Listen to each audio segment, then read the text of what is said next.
Good afternoon, and we appreciate you tuning in to the U-Pike Sports Network. I'm Alek Morgan, joined by Jeff Campbell up here in the press box as the Bears look to go 2-0 here against Weber International. The man beside me here needs no introduction. Of course, a U-Pike Hall of Famer, class of '97. Did I remember that right? Yes, you are, Alek. Appreciate the warm welcome and the invite. Always a pleasure to join you, Gary, whoever it may be here on the U-Pike Sports Network as we bring you some U-Pike Bears football action today. Yeah, Bears getting ready to take the field. Once again, a big shout out to our sponsor, Appalachian Wireless. They have become the title sponsor of the U-Pike Sports Network as we try to grow and advance our coverage of our 24 varsity sports.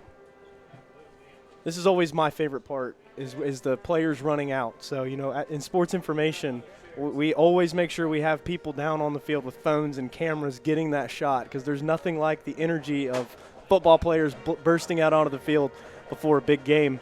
Well, I think that's one of the coolest things in sports. And, you know, I was a basketball guy throughout high school and my college career, but, you know, football by far is my favorite sport to watch. And, you know, I think it's just the opportunity. There's not as many opportunities for one. And this feeling right here of running out, leading your team out onto the field on a Friday night if you're in high school, or a Saturday afternoon, as this case may be, would be a pretty special feeling as far as athletics go. Yeah, so far this season, like I said, one game, first game of the season. Coach Phipps goes 1-0 against Bluefield University, 52-20. An excellent win, really showcased what he's been talking a lot about, and that's that air raid offense, really putting the ball in the air. But we found good balance, too.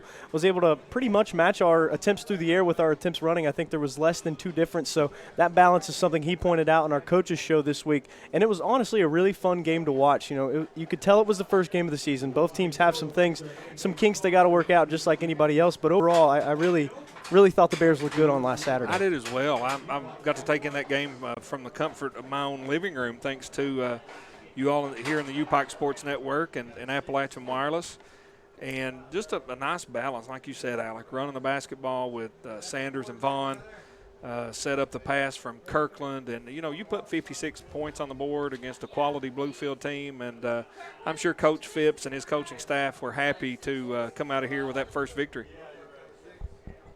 Absolutely, as we prepare for the Bears to run out in the fireworks, which has become a trademark. Weber takes the field down towards the scoreboard.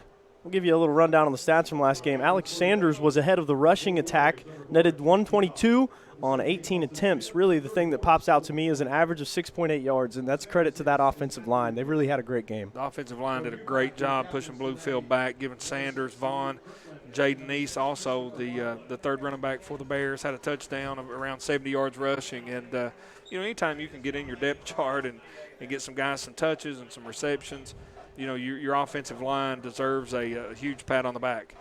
Yeah, we saw a great game from Lee Kirkland as well. Went 24-43, 4 touchdowns, only turned it over once, 333 yards. That was actually the best passing performance we've had as a team since 2013 in a win against Georgetown. So definitely things looking up, and it's just great to be able to play fall football again. Yeah, it is. It was, you know, I watched the spring season last year, and it was a little odd. It was great to see football, obviously, but, you know, having it here in the fall, a day like today, a little overcast, a little rain earlier, as the captains go out for the coin toss. The sun shines bright here at the Hambly Athletic Complex in beautiful Pikeville, Kentucky.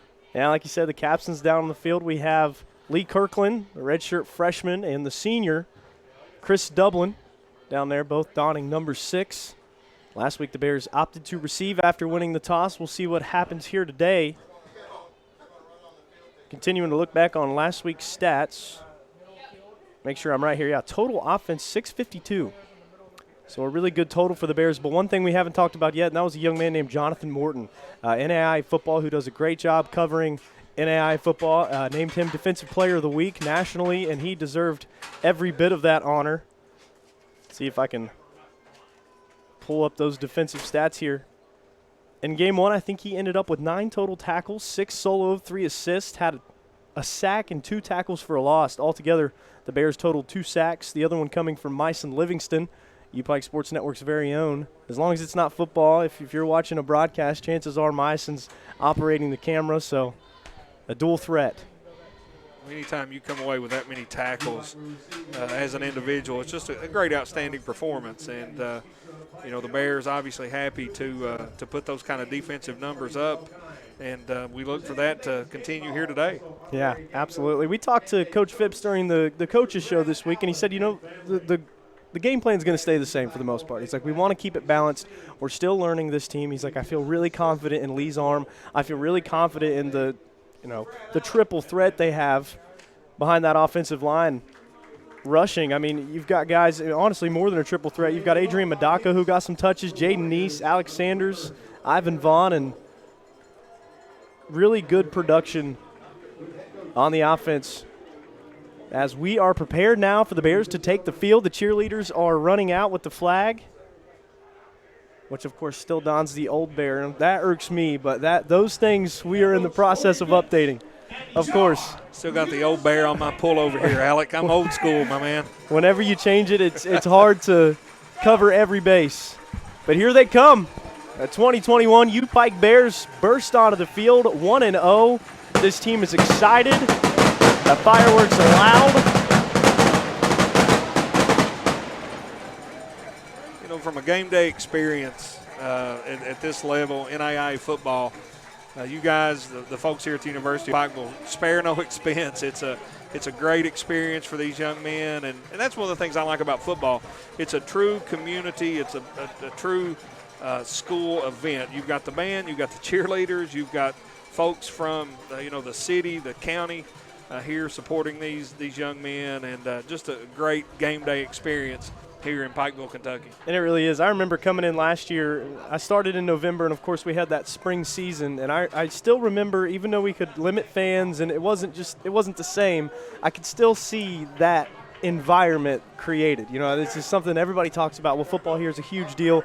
They do the president's tent, the run out, the fireworks, the band. It's all just such an awesome production. And Kelly Wells has a big part of that. The whole football coaching staff, they come in here the day before and wrap this place in black and orange and white, of course, just to get things ready and create that atmosphere. And it's seriously an awesome thing for the student athletes. And I'm thankful that I get to be a part of it and bring the coverage to you guys, and we appreciate the support as well.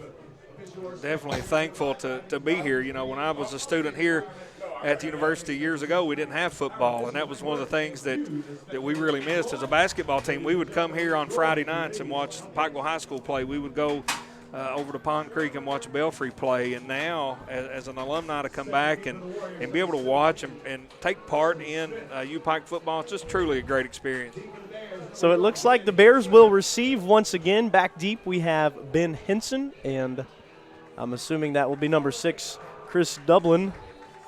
Let me consult the depth chart. Yes, absolutely. The senior defensive back, Chris Dublin. And to kick it for Weber will be number 17, Austin Smith, the senior. And we are playing football. Weber International, the Warriors out of Florida, short 13 and a half, 14-hour drive for them to make the trip here to Pikeville, and we're glad they made it safely as we're underway. Ball is up in the air. It looks like this one will be fielded by Henson. He's on the way. He's at the 20, pushed out of bounds. Looked like a trio of Warriors there right around the 22 maybe. We'll see where they spot it. Good return that time by Henson, taking the ball at the goal line, able to get it out, like you said, around the 20, Alec, as we are set to see the first offensive series for the Bears.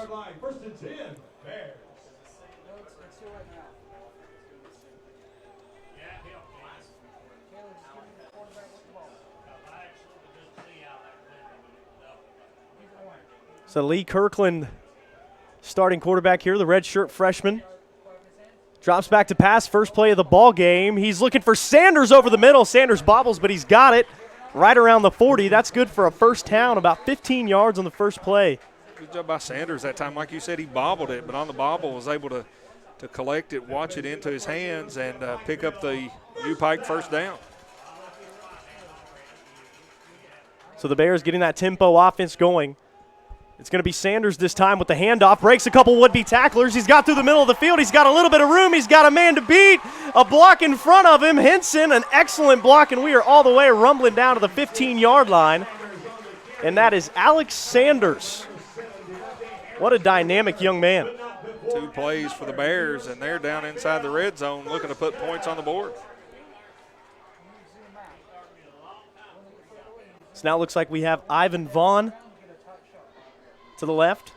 Giving Sanders a break after that long run. 2 receivers out to the left. Now the handoff to Vaughn. Vaughn is dancing. He's pushing towards the goal line, and he's close. Looks to be down around the 1-yard line. Or no, excuse me, I'm 5 yards off. Spotted around the 7. Nice run that time by the Bears. So the ball will be spotted at the 8-yard line. Single receivers left and right. The handoff to Vaughn. He's up the middle. Good blocking. Stumbles for a few yards. Looks like he will get the first down. And he does. So first and goal for the Bears. A great offensive start for the Bears. A couple plays, like I said, down here on the first down inside the goal line, ball on the 5-yard line. Looking for a big push from that offensive line right here.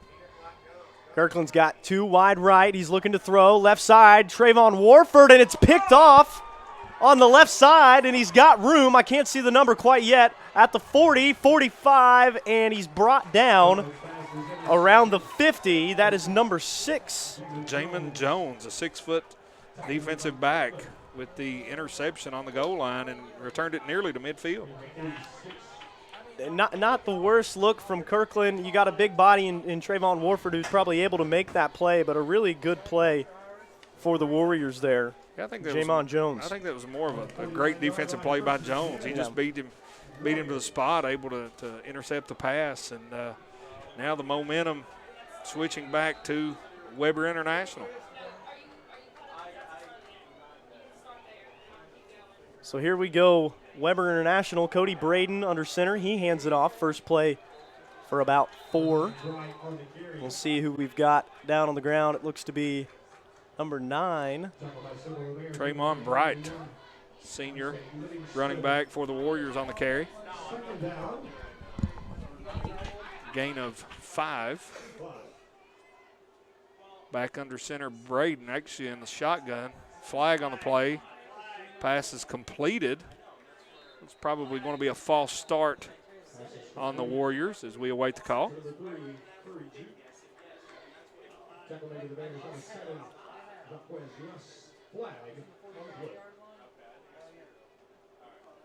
The University of Pikeville will obviously accept that penalty. It was a false start on Weber. Moving back 5 yards, will remain second down, 2nd and 10 for the Warriors. Apologize for stepping away there for a moment, making sure we've got our live stats working correctly. You are a man that wears many hats, Alec. You do a fine job. It's good to have you here, my man. I appreciate that, absolutely. It's all hands on deck. We got a handoff up the middle. Stumbles for a couple yards. Number 9 again. Tremont Bright. He seems to be the go-to back thus far for Weber as he gains 3 on the carry. It's going to be 3rd and 7. Big defensive possession for the Bears.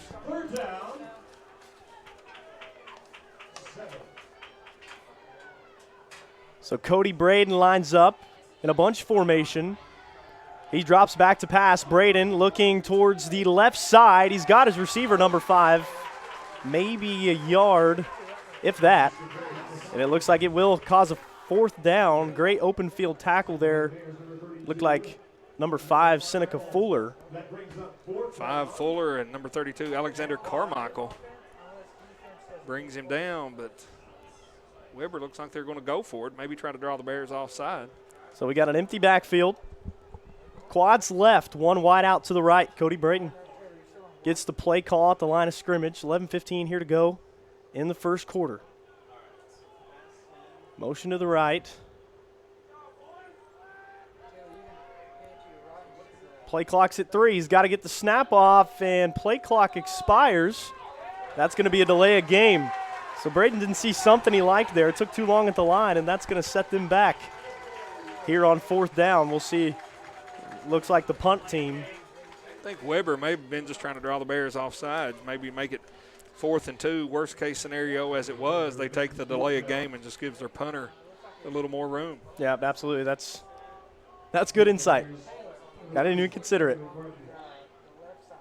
Well, I thought at first they may try to draw them offside, but it was 4th and 7, so really not able to get a first down, but would have probably went for it had the Bears jumped. Braylon Barton fields this punt, gets away from a would-be tackler trying to get his blockers in front of him, but he'll get nowhere. Maybe lose a couple yards there, and the Bears will set up shop at the 12-yard line. Looks like somewhere in that general vicinity, maybe the 15. The first offensive possession for the Bears had no trouble moving the ball down the field, just the untimely turnover, the interception on the goal line, and get it back for the second offensive possession of the day. So we'll see the Bears offense had an excellent drive, and the last one drove it all the way down to the opponent's 3-yard line, and an unfortunate interception, a great athletic play by Weber. Now we'll see Lee Kirkland and company again. A little bubble screen out to the right. He finds Henson. Henson's on his way upfield, breaks a couple tackles. Henson dancing for the first down. At about the 29-yard line, Ben Henson, one of those guys who made a huge impact in the first game. Well, Henson right there with the reception, and then a couple nice moves, nearly broke that one. Took it to the house, sort of slipped and fell as he was tackled.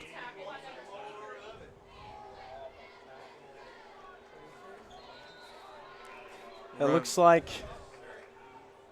we'll have a whistle blown to play dead early. I didn't see what happened there. A little inside handoff to Sanders. He was met in the backfield and maybe got back to the line of scrimmage with his forward progress. 2nd and 10 for the Bears. So 2nd and 10. Trips wide out right. One to the left. Fakes the screen pass. Kirkland has no room to throw, and he's taken down in the backfield. That'll be a sack. Looks like number 91. Kayon Busby, the sophomore. Just a lot of pressure up front that time. Kirkland with tried a little hitch. He faked the hitch and was trying to go a little bit deeper, and the offensive line not able to keep the pressure off of him, and he's sacked for the 5-yard loss. So 3rd and 15.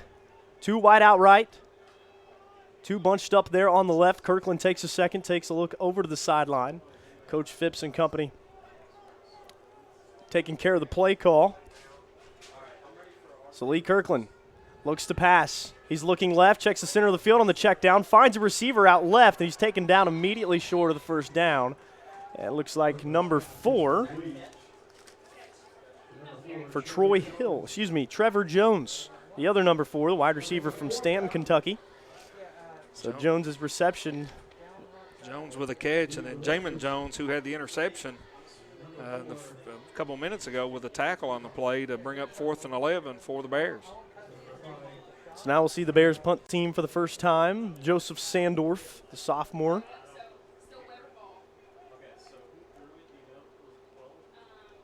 Sandorf gets the punt off. Gets just past midfield, bounces up to 45. Does not take the greatest bounce in the world for U-Pike, but it is down nonetheless at the 45-yard line of Weber International. So Weber International will set up at about the 46.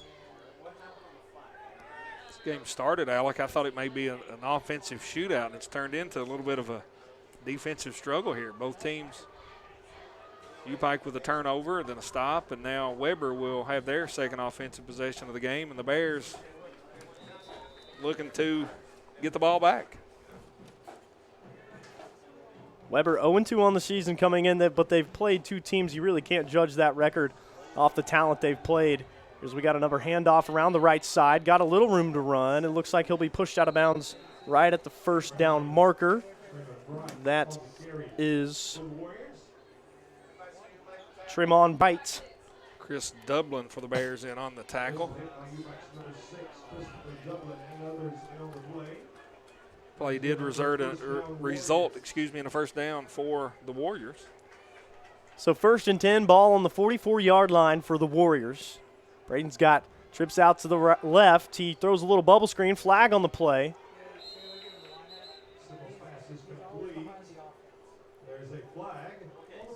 Probably going to be false start, illegal procedure maybe. I don't know. From the look of Coach Phipps, it may be against the Bears. See what the call is.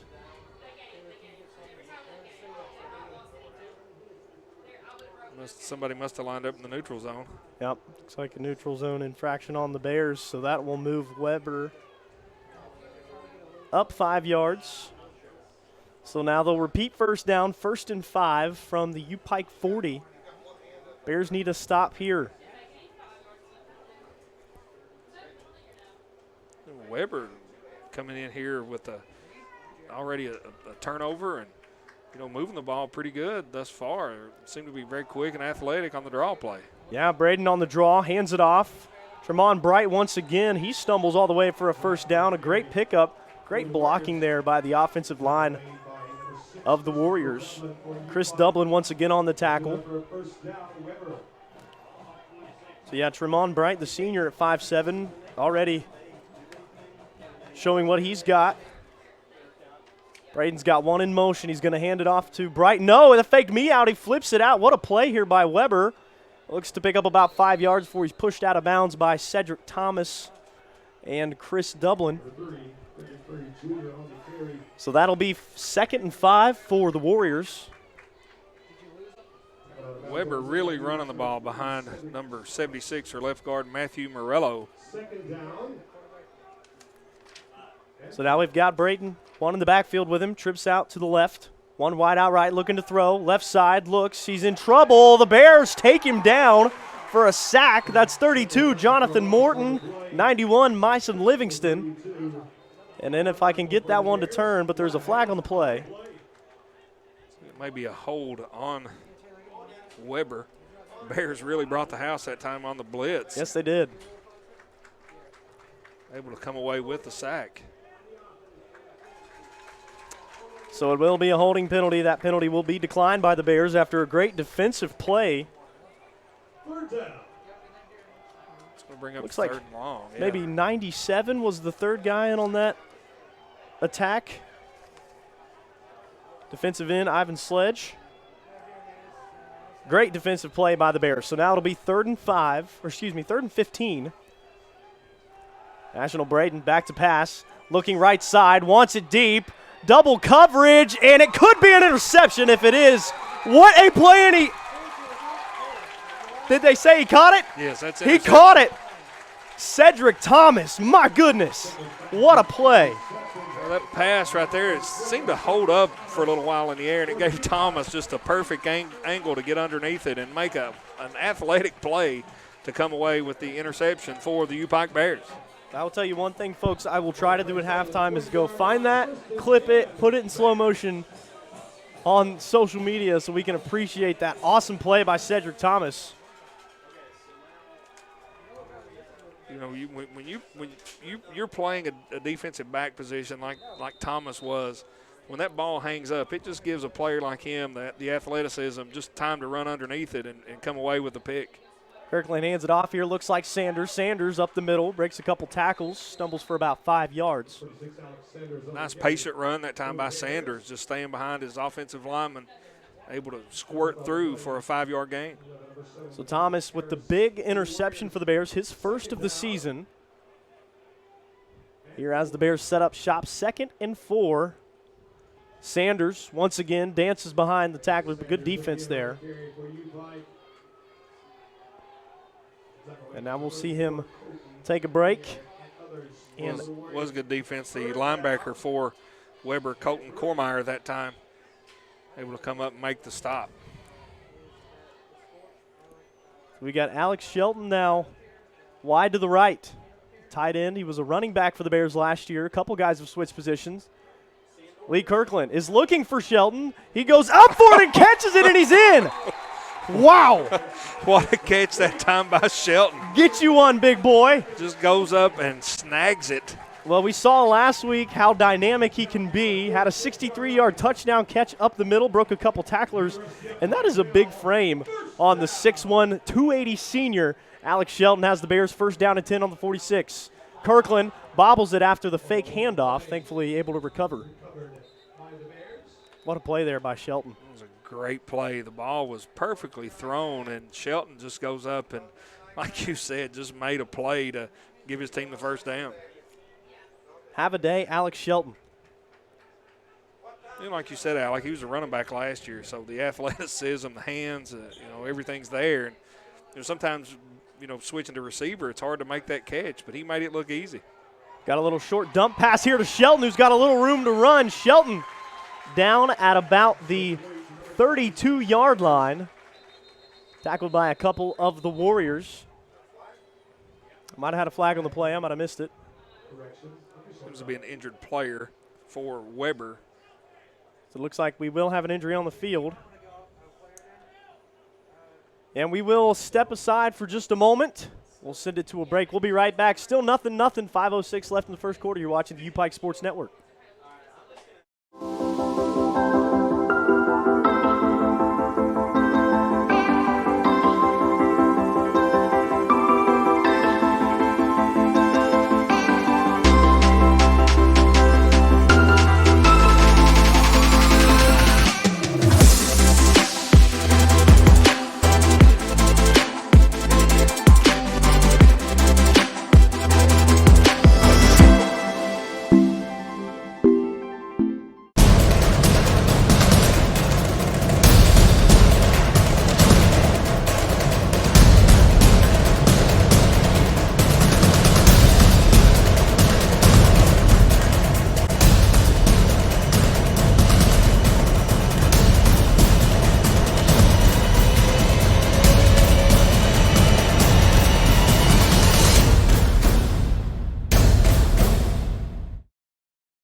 Looks like that was number 34, Colton Cormeyer for Weber. Looks to be up on his own power, walking off the field. We hope he's okay. Bears with the football. 1st and 10 here on the 32-yard line. Alec Morgan joined by Jeff Campbell, bringing you Bears football here in week 2. Bears putting together a nice drive here, Alec. Absolutely. A lot of big chunks of yardage. Possibly another one here. It looks like Braylon Barton breaks his way for the first down. Little swing pass from Kirkland out to Barton. He makes the reception, makes a couple guys miss, but the flag in the backfield. It may be holding on one of the Bear wide receivers out there to spring Barton. Looks like we'll have the call here.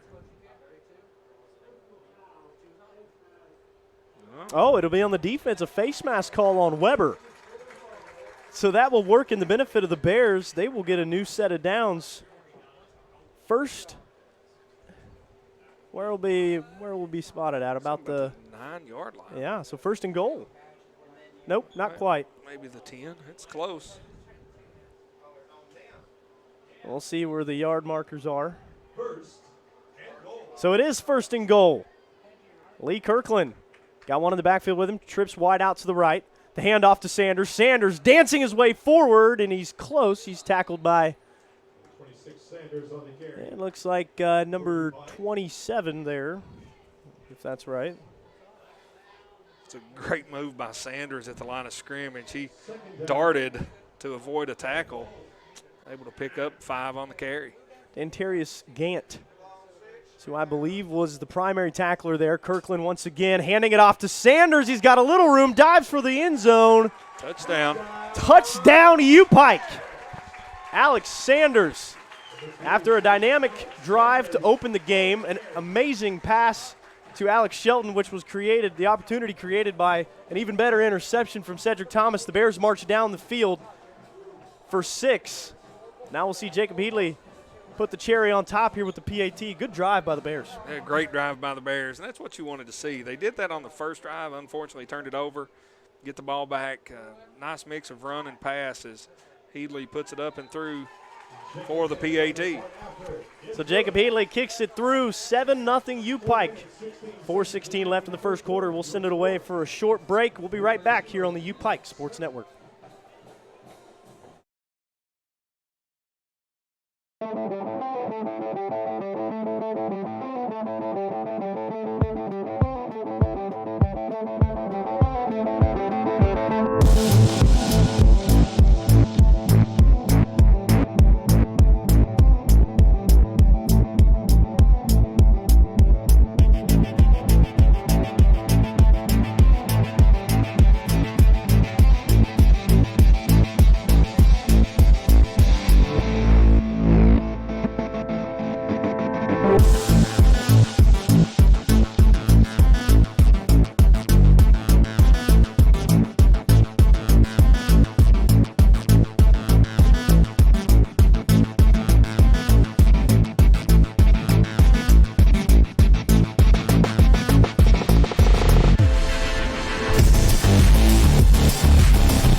Welcome back to Pikeville, Kentucky, as the Bears kick off after scoring the touchdown. If you're looking at the live stats, we are working on getting those back and caught up. I think he's right where about the interception was on the last drive, so he's trying to catch up on that last U-Pike drive. Kick was returned that time by Kenneth Davis from Weber University. They will take over after the Bears touchdown. Penalty on Weber. It'll be a holding call, going to move the Warriors back 10 yards. They come back out on the field. Cody Braden quarterbacking for Weber. Excuse me, now this will be the backup quarterback, Chris Sipple, number 19.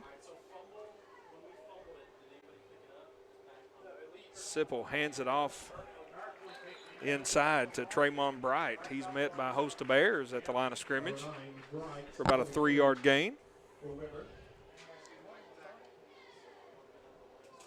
Weber looking to go with a little pace. New quarterback in for the Warriors, number 19, Chris Sipple.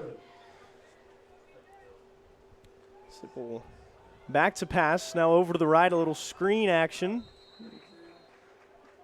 Pushed out of bounds, that's number 3. Frederick Curry. Frederick Curry, the junior,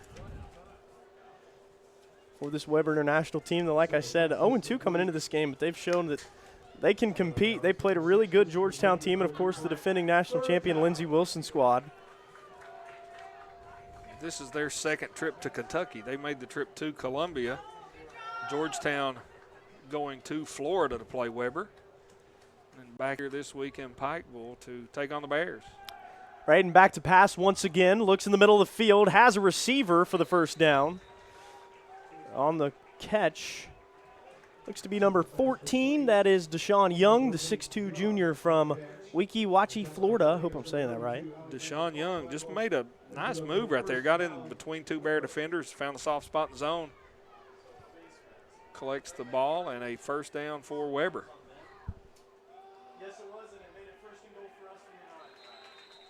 Another carry by the running back that time, Tremont Bright. Barely gets back to the line of scrimmage. Looks like they're going to give him a yard on that carry. So let's take a look a little more in depth at this Bears defensive line. You've got senior grad student Myson Livingston, who's a freshman, a redshirt freshman, has been with us for 2 seasons, so a good mix there up front, and then that backfield. Cedric Thomas, a junior, Chris Dublin, a junior, as they bring it up the middle once again, scrambling for a couple of yards, is Bright. Seneca Fuller, also a redshirt junior. A lot of good athleticism and veteran leaders on those back 4 or 5 for the Bears. And that always helps in any sport, but especially in football. You've got guys that have, been there and done that, so to speak. They've been through the conditioning and the games, and out here with a chance to – that's a great defensive play right there. It really was. Kind of late to the ball there, but he was able to make up for it. It looks like number 88. Or did I see that right? Number 88? I couldn't see it. Couldn't either. We're not only a long way away, but the sun right now is sort of in our eyes, so we apologize if we do miss a number, but yeah, it could have been Cedric Thomas as well. I couldn't see the jersey well enough. I've got the stream on enough of a delay where I might be able to catch it for you. But by the time I do, it probably isn't important. Right. So just bear with us. Now we'll see the punt team here for Weber, almost blocked. And I might have got a hand on it. It's kind of a pooch kick. Rolling up the field, rolling past the 20-yard line. It'll be downed at the U-Pike 15. It was not a very pretty punt, but it was very effective for Weber. Weber got the good roll there, so Weber will set up shop after an excellent drive by the Bears, making it 7-0. See if we can get you some stats here early on. Bears so far on offense, 16 plays, 128 yards, 63 yards through the air. Now Lee Kirkland and the offense will set up shop once again. Here we go from the 15. Hand off to Sanders. Sanders had a block in front of him, taken down by number 81. 26 out Sanders on the carry. Good defensive possession that time for Weber. Sanders looked like he was going to gain a few more yards. Brought down. Excuse me, that was number 91, Keon Busby, the sophomore. So now Sanders once again, Lee Kirkland has a receiver in motion. Hands it off up the middle, fakes the throw. Sanders doing what he does best, dancing behind his blockers. He has to have great communication with that offensive line. And I haven't been able to really zone in on the action of the offensive lineman, but coming up from a perspective, that's where I was in high school on the line. I know there's so much going on behind the scenes in terms of pull blocks and stunts that you're trying to get that hole to open up. And Sanders is one of those backs where he has a quick eye to see where that's going to open up and drive. And Weber's showing a lot of movement on the defensive front. Here we go, another one. Sanders up the sideline, pushed out at about the 39-yard line. Or no, excuse me, that was Ivan Vaughn. So credit to that guy. He had an excellent game in the season opener. Vaughn got to the second level, made a linebacker miss, and able to pick up a nice chunk of yards for the U-Pike offense. So now once again, Kirkland handed off to Vaughn. Vaughn's got a hole up the middle. He's going to go for about 3 yards. Taken down primarily by Colton Cormeyer, excuse me. He was the injured Warrior earlier, limped off the field, back in to make that tackle for Weber International.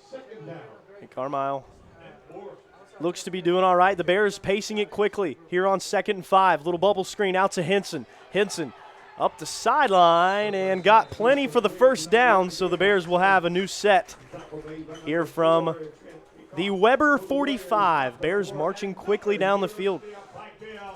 Ben Henson, the receiver there, he's athletic enough. He can catch that little screen pass and take it 8, 9, 10 yards, just about any possession.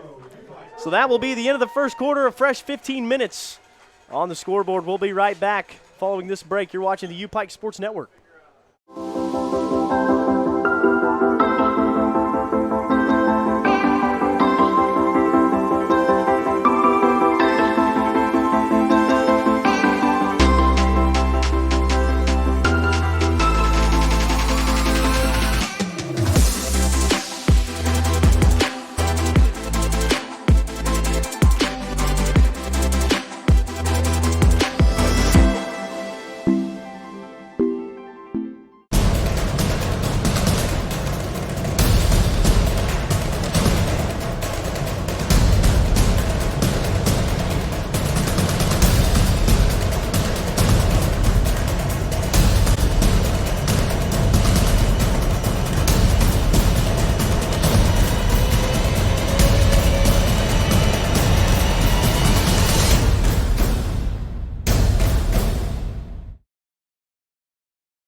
Welcome back to U-Pike Bears football here on the U-Pike Sports Network, brought to you by Appalachian Wireless. I'm Jeff Campbell along with Alek Morgan. We've completed 1 quarter of play. The U-Pike Bears lead the Weber International Warriors 7-0. U-Pike with the ball and trying to march down the field.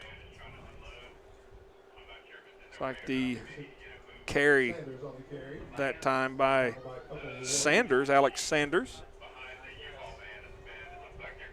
Got 1 yard, gain of 1 on the play. A little touch pass that time to Henson.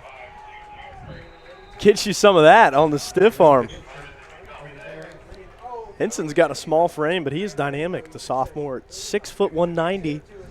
It looked like a tight end with that strong arm. He really did. I mean, he was hit in the backfield. Could have been a loss of a couple on the play, but he used that stiff arm to shed the tackler and pick up about 4 on the pass. Kirkland joined by Sanders and Shelton in the backfield. Sanders lays down a great block. Excuse me, that was Shelton. Sanders with the handoff. He's downed after gaining about 1 yard. So the Bears will have to decide here what to do on, looks like they'll go for it, on 4th and 4. Ball's at the 39-yard line. Alex Sanders coming out of the game a little banged up. He limped to the sideline as Ivan Vaughn into the game to replace him. Quick count action here from Kirkland, trying to draw that defense off balance. So now Kirkland's got Two to the right, one wide out left. Kirkland looking right, the pump fake. Kirkland puts it in the air for his receiver to go get it, and it's broken up by number 1 in the backfield, Christopher Williams, the corner for Weber. A good defensive play there. But still, Kirkland putting that ball in a place where it couldn't get picked off, really. Right, and that's what you want to do. You've gone to Henson several times, so you put, one of your best receivers up against one of their best defensive backs. If it's incomplete, you bring your defense out and try to get the ball back, and that's what the Bears did on that possession. Is this defense pitching a shutout thus far? So now Weber takes back over. Braden hands it off to Bright. Bright up the left side. He's got a little room in front of him, taken down by a few of the Bears, number 16 and number 7. Cameron Miller, number 16. And number 7, Jaquez Russ on the stop for the Bears.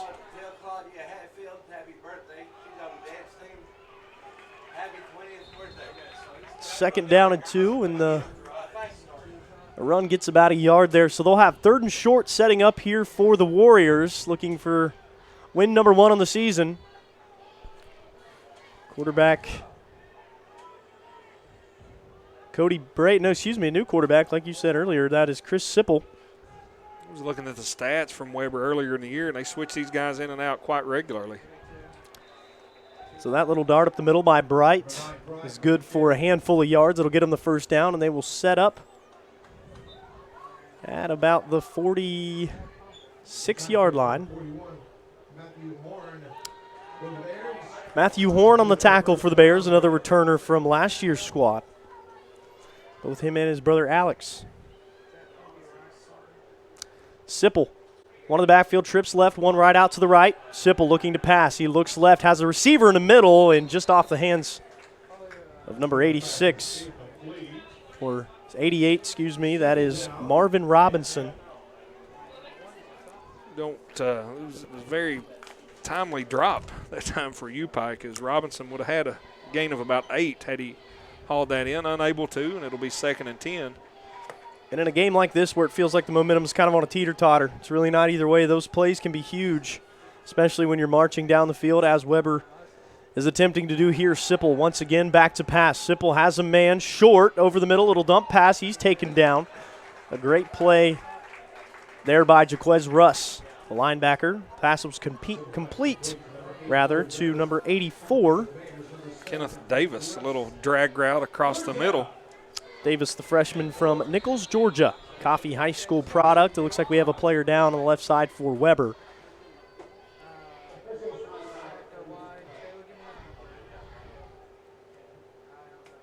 Trying to get a number, unable to pick it up, but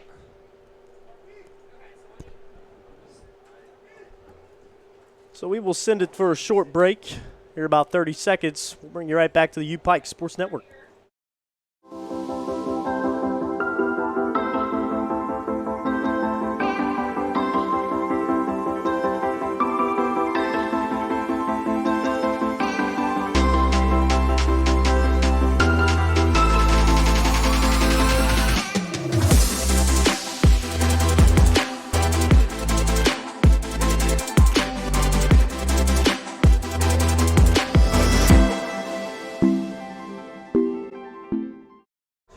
back to action here at the Hambly Athletic Complex. Weber with the ball, 3rd and 4.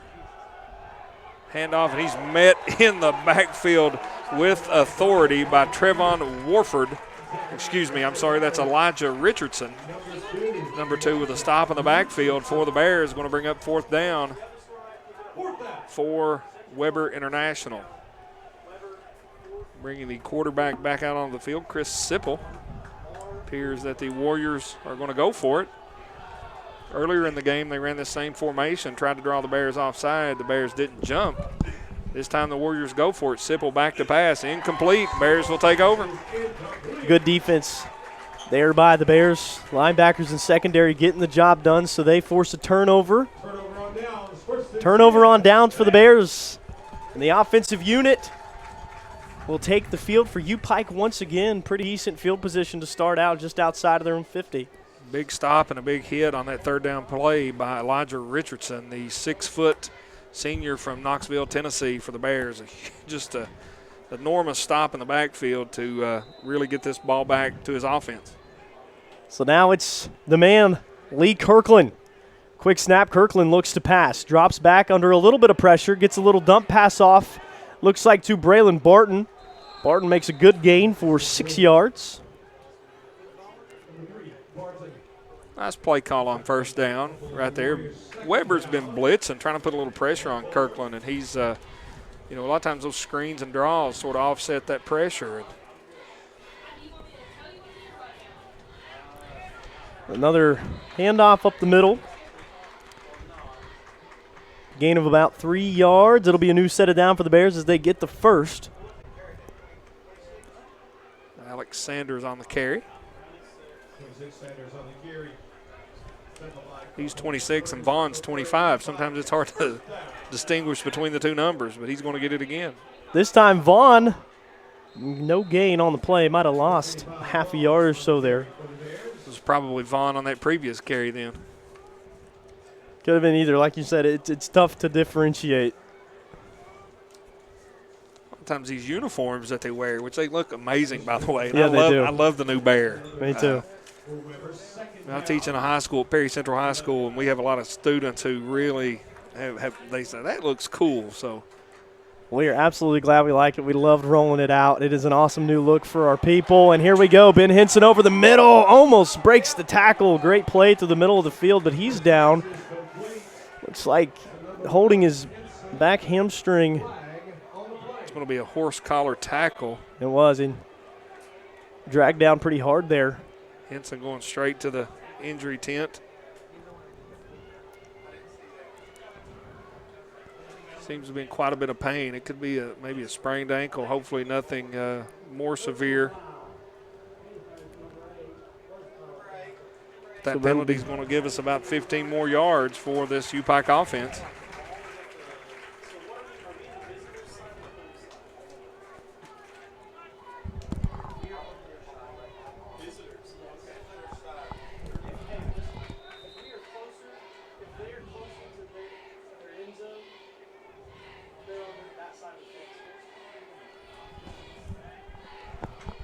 So here we go, Lee Kirkland. Fakes the handoff, rolling out to his right. Has Shelton. Shelton brought down for the first down, it looks like. Right at the 15-yard line. That's not a good sight to see. Shelton is down. Hopefully the big guy's okay. So the trainers will run out to the field. Okay, he gets up slowly, tenderly. That's a lot of man. Yes, it is. Nice play that time. Yeah. We'll fake the handoff, and Shelton was wide open, picked up the first down. Hopefully that young man's okay. So let's talk about Lee Kirkland, a guy who got a couple starts for the Bears last season after we lost our starting quarterbacks. First, it was Trayvon Warford. Then we saw Jaleel El-Amin, two very capable guys, really had a lot of production for the Bears. Kirkland kind of stepping in. His first reps of the season looked really good. Now this season, he really strikes you as a leader, a composed quarterback, and somebody who can easily move the ball down the field, which he's shown he can do.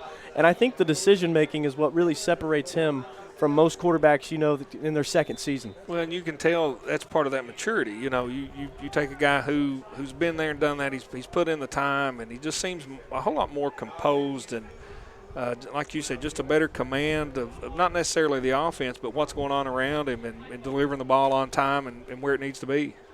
So a handoff to Vaughn. Vaughn bounces out to the right side. He's brought down almost. Vaughn. What a tough play. Vaughn refused to go down. He's pushed out of bounds a few yards behind the line of scrimmage. Hard-nosed run that time by Ivan Vaughn. Second down, 12. Lost a couple on the carry. Ivan Vaughn in the last game was second leading rusher for the Bears, netted 78 yards on 12 attempts.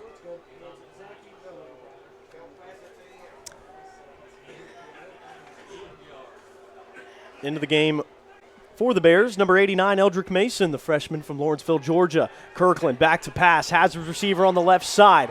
That's Artise Clark, the senior. Clark all the way to the end zone, touchdown. Using that height and those long legs to get over the would-be tacklers, dancing into the end zone. Bears lead at 13-0. You know, the reception for Clark on that was the easiest part. After the reception, he made several guys miss and just showed excellent effort, second effort to get that ball into the end zone for 6 points for the U-Pike Bears. Clark gets his second touchdown reception of the season. He had 4 in the last game against Bluefield. His first catch of the day. Now Headley looks to make it 14, and it will split the uprights. So Bears up 14-0. Excellent drive that started around the 40. Marching about 60 yards down the field, making it 14-0. So Bears up big here with 8:05 left to go in the second quarter. We'll step away for just a moment. We take a break here on the U-Pike Sports Network.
Welcome back to Hambly Athletic Complex. The Bears will kick off from midfield after the roughing the kicker penalty. The kick through the back of the end zone, and Weber will take over on the 20-yard line.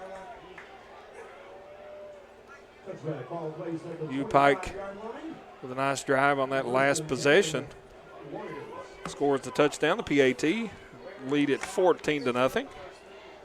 A couple players tangled up over there. Referees step between them. Beautiful day for football.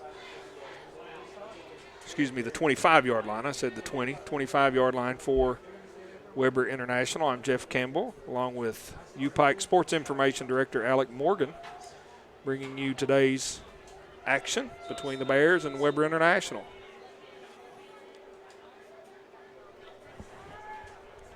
Getting the live sap straightened up here for you. Weber with the football. Little pitch on the play, moving for about 3 yards is number 25. See how quickly I can pull up a roster in this mess of sheets I have in front of me. Weber that time with the third quarterback of the game, Adrian Wilkerson, in the 5'11 freshman from Coffee High School in Douglas, Georgia. So they started the game with Cody Braden, then brought in Chris Sipple. And now Adrian Wilkerson will be under center for the Weber International Warriors. So it looks like we had a penalty.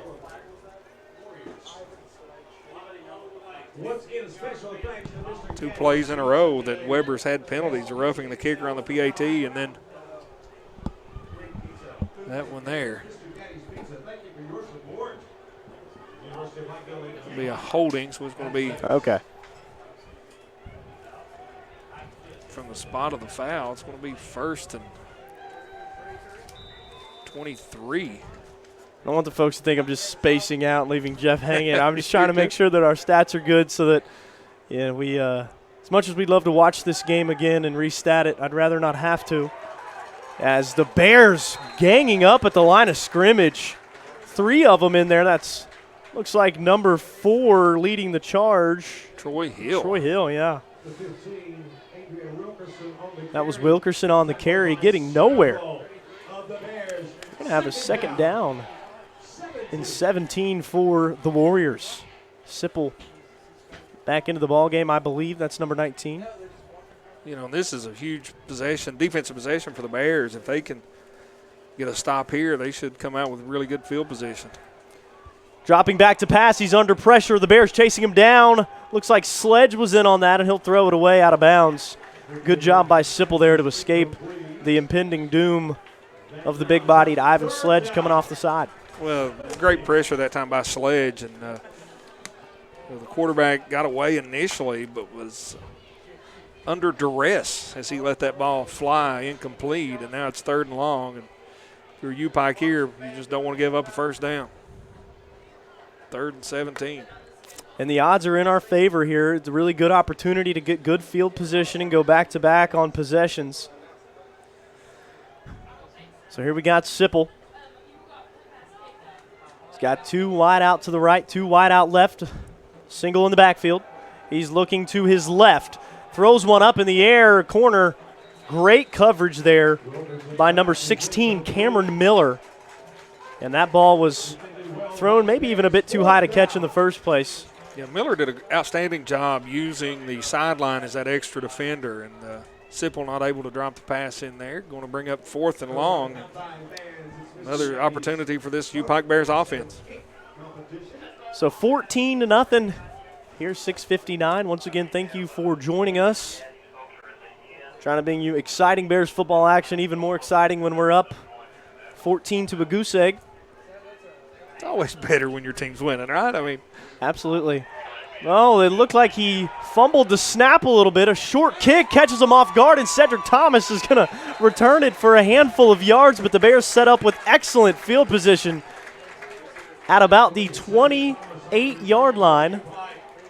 The snap was bobbled by the punter. Yeah. He was able to pick it up and kick it not very well. Ball was collected by Cedric Thomas. Like you said, Alec returned for a couple yards. The Bears already in great field position. So now we'll see Kirkland and company. Looks like he'll be joined by Ivan Vaughn. Great opportunity right here.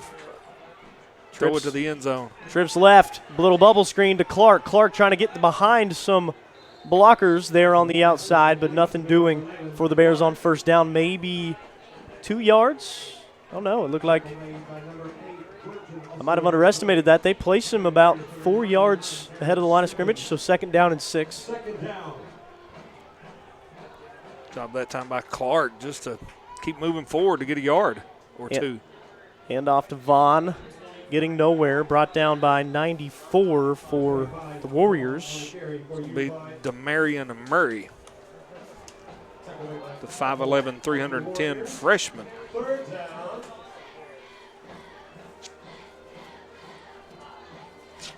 Third and 5 for the Bears.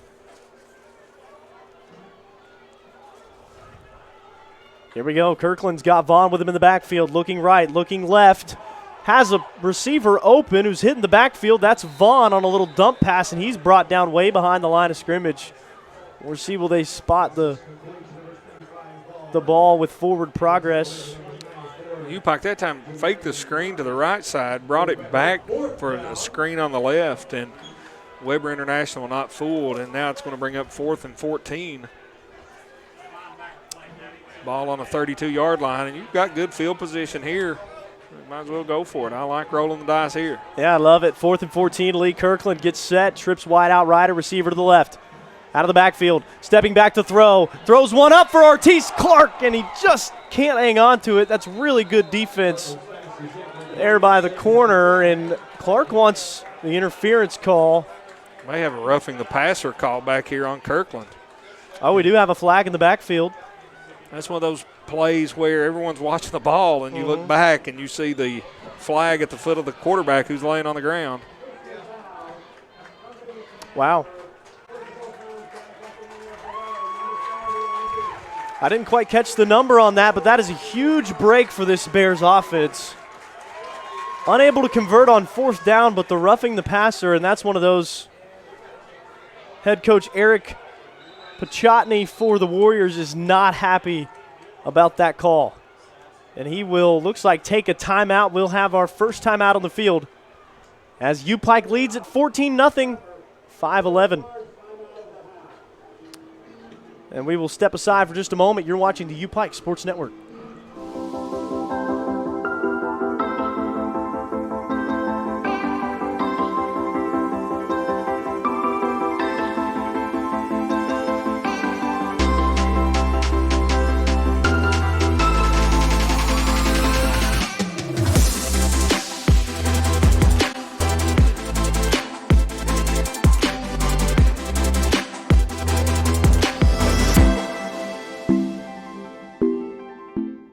Bringing you back here, coming out of the timeout. 5:11 left to go in the second quarter. What's your overall synopsis of this Bears offense so far in this game? Well, I like it. I mean, you know, we're moving the football, trying to mix in a little pass and run. We've taken advantage of a few, you know, mistakes from Weber International, and you know, anytime you're ahead 14-0, and I think you're in good shape so far. You know, trying to mix in the run, obviously, with Sanders and Vaughn. Sanders left the game early with an apparent leg injury. He's not been back in. It's been number 25, Ivan Vaughn, back behind Kirkland. Vaughn will move over to the left. Kirkland too wide out right. He'll hand it off to Vaughn, who's jumping through the line of scrimmage to pick up a few yards. Gang tackle at around the 13-yard line, maybe the 14. It will be spotted at the 14 for the Bears.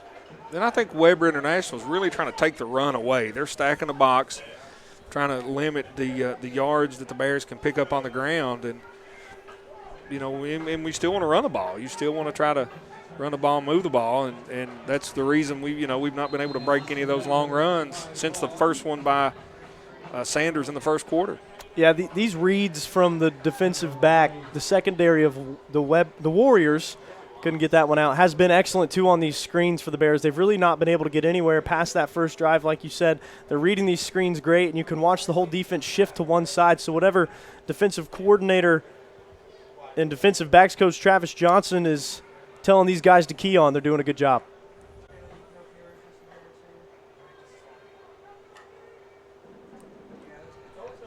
So now looking to throw. He was looking over to Vaughn, it looked like, and Vaughn was not quite ready for the pass. It looked like he was in a little bit of a battle with. He was going out the block, and I think that Ortiz Clark was open on the slant. A lot of folks up here in the press box saying, throw it, and Clark was won the ball. So now we'll see if we can get out of this one with at least 3 on the board. 4 minutes left to go here in the second quarter. Jacob Headley, who Mid-South Conference Special Teams Player of the Week. Looked like almost had an offsides there. That one is blocked. It is going to roll out of the end zone, so no good. Bears not able, but there is a flag on the play. I did think that the defensive line jumped a little early. When you see Headley and his offensive line, his blocking scheme, those guys on the edge talking right there, I don't know if they didn't hear the snap, the count, or what. There's definitely some miscommunication. Well, we're going to get a roughing the kicker on Weber, so another really, really fortunate break for the Bears. That's the second time they have been called for that. After the second touchdown, Headley made the point after, but they were called for roughing the kicker on that as well, and we sort of missed that as we went to break after that touchdown. Yep. But Weber, not really helping themselves with these penalties to extend the drives. And if you're the Bears, you definitely need to, you've got 2 30-free yards here on fourth down and a PAT. You really want to put this ball in the end zone. So a huge break for the Bears.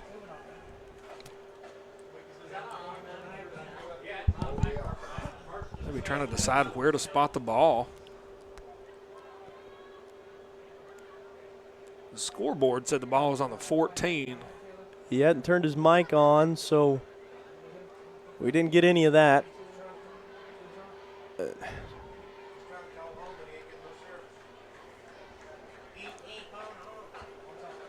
He said the ball was tipped. I mean, he made the motion that the ball was tipped.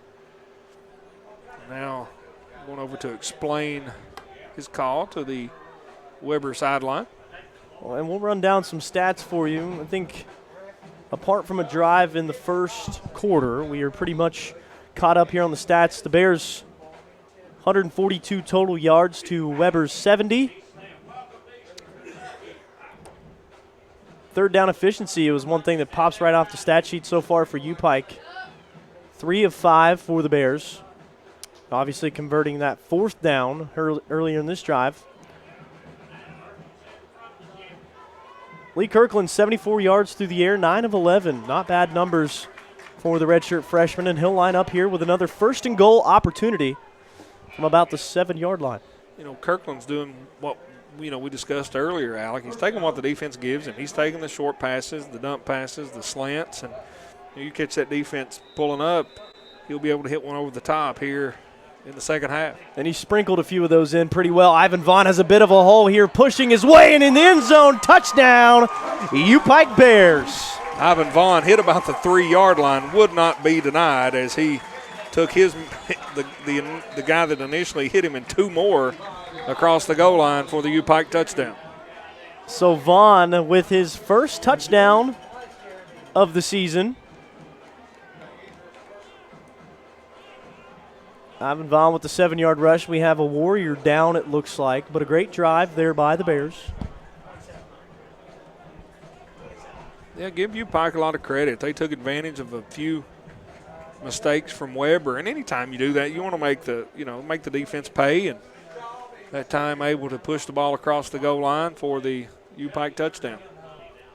So as a new head coach, Corey Phipps here in his second game with the Bears, coming from KCU, where he coached for, I believe, 4 seasons with the Knights, is a huge believer in the air raid offense, and that's kind of his whole crew, his whole motto, and they've kind of instilled that in this offense, and you could see it working out pretty well. We had a conversation preseason with Lee Kirkland, and he said, I feel like it really highlights my ability to just sit back and throw the football. And as Corey calls him, Steady Eddie is the way he put it, and Lee said, I like to just be the chill guy. I like to be a leader on the field, and I'm ready to go, but I like to sit back, throw the football, and be a good decision maker. Well, when you talk about athletes, and especially quarterbacks, I've never played quarterback. I've never had a helmet on, so take it for what it's worth. But when the game slows down and you can see the plays develop and you can see where your guys are, and you've got the confidence and the ability to put the ball where it needs to be, you're going to be very successful at that quarterback position. And I think Kirkland is able to do that, or has been able to do that thus far for the Bears. So that PAT is good from Headley. He stays perfect on the season on PAT attempts. So 21-0. The Bears up here with 3:49 left in the first half. We'll be back with the kickoff from the Bears. You're watching the U-Pike Sports Network.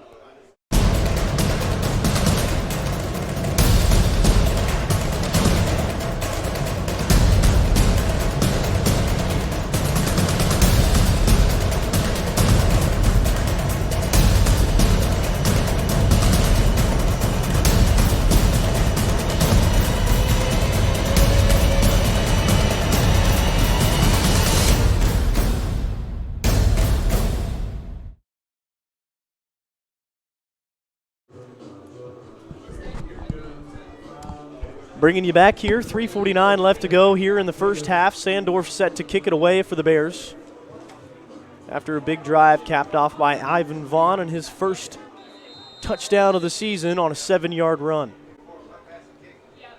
Freddie Hughley and Kenneth Davis set to return the kickoff for Weber International. The kick is away. Lands at about the 12-yard line. As Weber, that's 84 on the return, and a big return here. Spinning away from tacklers. Now he's got space in the open field. This is 84, Kenneth Davis. Davis waiting for the last blocker, and he's going to go all the way. Wow. Early call here, but an 88-yard return. Coach Phipps and his coaching staff are all pointing back here at about the 25-yard line, and it was indeed. And I'm not one to be a homer. I've been called that before, but there was a definite block in the back. Oh, there is a flag in the play.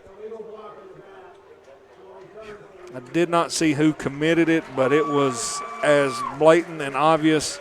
And I'm sure that the coaching staff from Weber is not thrilled about that call. No. But when they go back and watch it on tape, they'll see it. So a very unfortunate setback if you're Weber. Really another great break for the Bears here as they will now deal with, instead of a 21-7 ball game, it'll be 1st and 10 from their own 15 for Weber. Yeah, and if you're the U-Pike defense, you're 3:31 left here in the second quarter. You're pitching a shutout thus far, and at some point in time, you want to keep that going. And, you potentially giving up some points via the special teams route and not necessarily on the defense. So these guys come out pinning their ears back, trying to get off the field and get the ball back to the offense. And you could see it too, quickly flying to the ball, but Bright with that speed, bursting up the middle for a first down. Depending on where they spot it, might be second and short. It will move the chains. Jonathan Morton, the linebacker, number 22 on the tackle for the Bears. Sipple in the shotgun formation. Trips to the left, one wide out right. Sipple looking right to 14, and he's driven out of bounds quickly by Cedric Thomas. That was Deshaun Young on the reception. The redshirt junior. Didn't really get back about 5 yards. Thomas gave up the reception in front of him, but able to wrap up, drive his man out of bounds. Minimal damage. So now bursting up the middle is Bright once again for another chunk of yards. Caught the defense back on their heels, and Bright has himself another first down. Morton in on the tackle, and number 6, Chris Dublin, in on the stop for the Bears. So another handoff to Bright, keeping marching along, gets about 5 there, runs into a triplet of Bears. Morton again. Called his number a lot, number 22, Jonathan Morton, freshman linebacker from Elizabethton, Tennessee. Having a good game out here defensively for the Bears. Bubble screen is bobbled but caught and taken down quickly. What a play there by, that is 6, Chris Dublin. The reception by Frederick Curry on the right side. Chris Dublin getting the job done. I mean, he just flies to the football. He's back playing safety, so Yeah. he had a 15-yard run to even get to that play and made the tackle for the loss, 3rd and 7. So now we have another handoff up the middle. Bright marching up the field past the 50. And he's down at about the 46 of U-Pike, so they come right back at the U-Pike defense. Kind of taking one out of the U-Pike playbook with this pace offense play, try to catch the defense back on their heels. Got a good drive shaping up here as the clock is ticking. 1:31 left to play. Sipple back to pass, looking for the corner, trying to get out of bounds quickly. That's Jacob Moss.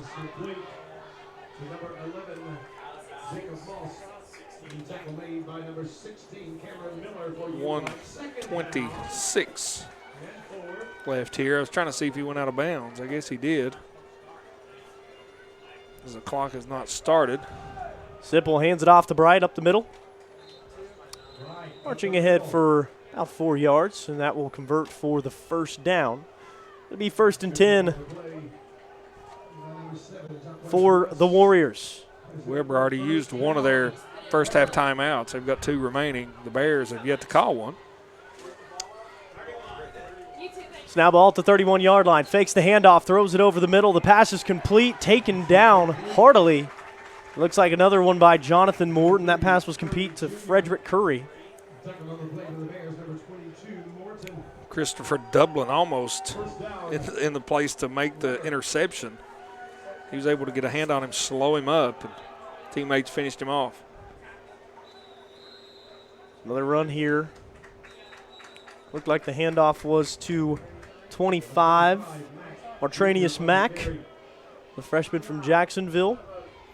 And that will prompt a Weber timeout.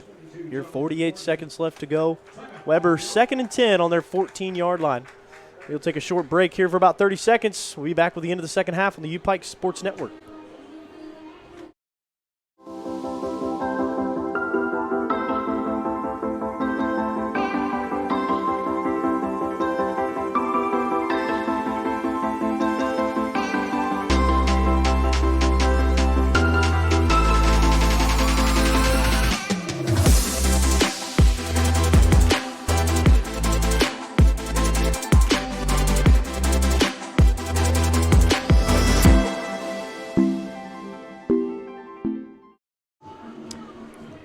Bringing you back. Weber lined up. Sipple behind center. Has Bright back with him in the backfield.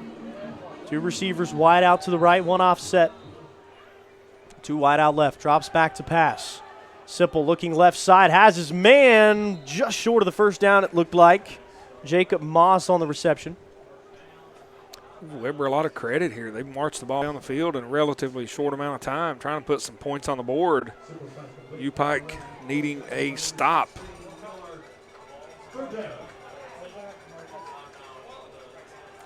Sipple once again looking to pass. Looks right side, breaks the tackler, and just down at the 2-yard line is Curry. Dublin with a missed tackle. Cedric Thomas come in to prevent the touchdown. So now 1st and goal. Ball at the 1-yard line, trying to push ahead, but a great defensive effort from the Bears. That front line stifling that attempt. Short. It's Weber's last timeout. So they will burn their last time out, and we'll keep it right here. So how big of a defensive stop is this for the Bears to hold the shutout into halftime? Well, I've jinxed it. That's what I did. I shouldn't even mention it, but it is a huge, huge stop right here. And Weber, obviously with no more timeouts, only 26 seconds left. They've ran the ball very efficiently with Tremont Bright. Do you keep it on the ground with him? Do you quarterback sneak? Do you try to throw a pass? They've really got the whole playbook, or pretty much the whole playbook, at their discretion. But if you're U-Pike, I think you've got to really watch the interior here, watch that run as they're going to try to punch that ball across. Yeah, Tremont Bright getting it done, the most productive for the Warriors so far. 10 attempts, 84 yards. He's averaging almost 8.5 yards a carry. So that young man has been dynamic. Trying to get on the board here is Weber. Sipple, he's got 36 yards, 8 for 9, pretty efficient on the day. Had that 1 pick to Thomas earlier in the game. Frederick Curry leads the receiving corps for the Warriors. Now we'll see what U-Pike has to answer for whatever Sipple decides to do. Getting the ball, 8 yards a carry. I think it's what I would do. Yeah.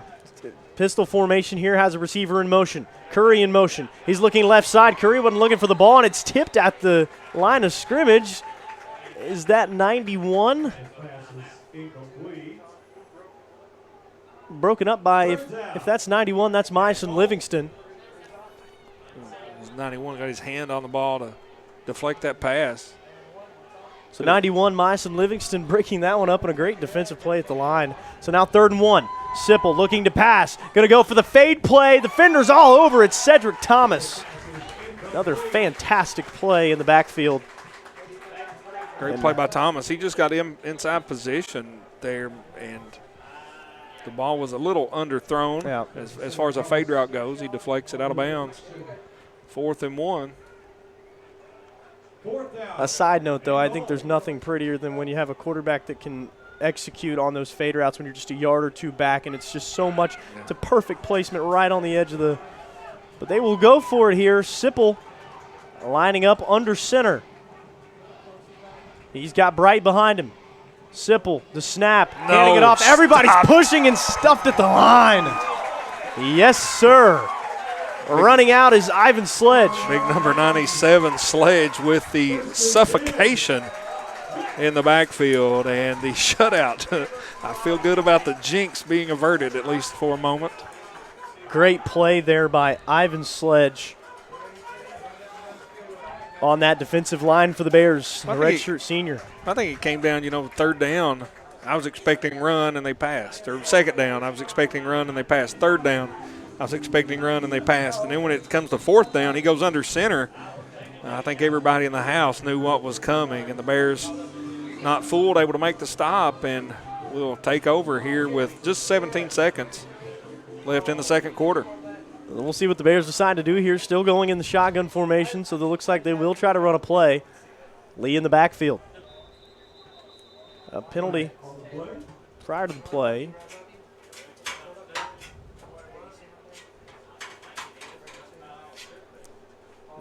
Maybe a delay game, but I don't know how coming off the turnover, but we'll see. No. So it's a legal substitution on the Bears. Half a distance to the goal, so the ball won't move much, considering we're on the half-yard line. We on that. We on that. Stop playing with us. We on that. Excitement from the coaching staff here. That's Coach Jig, Darius Jiggets. Bears taking the shutout into halftime, hopefully barring anything miraculous here.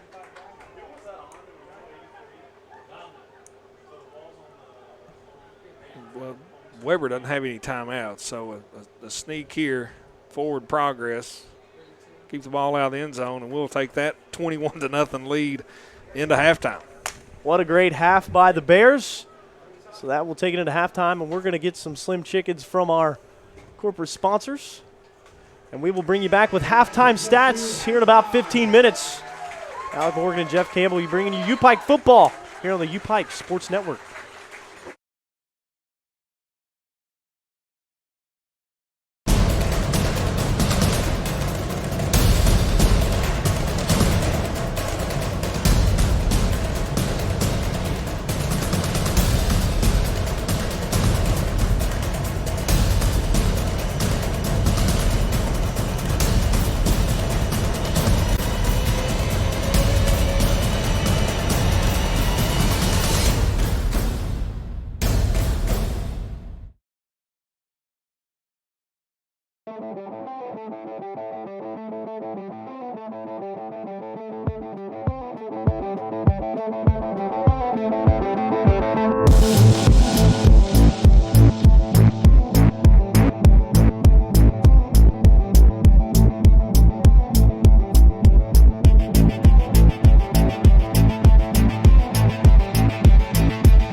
By Appalachian Wireless, I'm Jeff Campbell, along with U-Pike Sports Information Director Alek Morgan.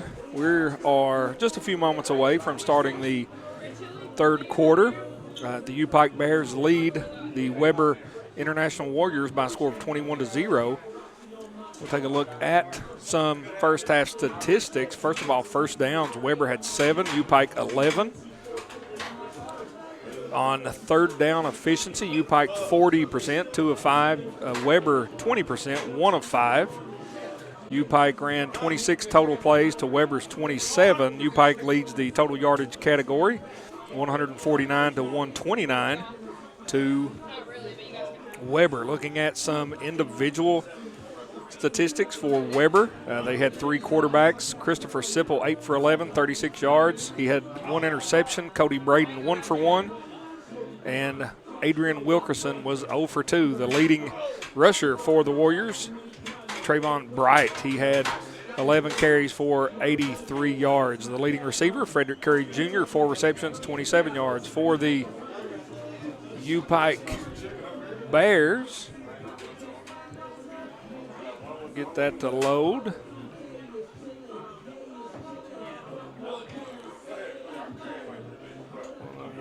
Maybe we'll get it to load.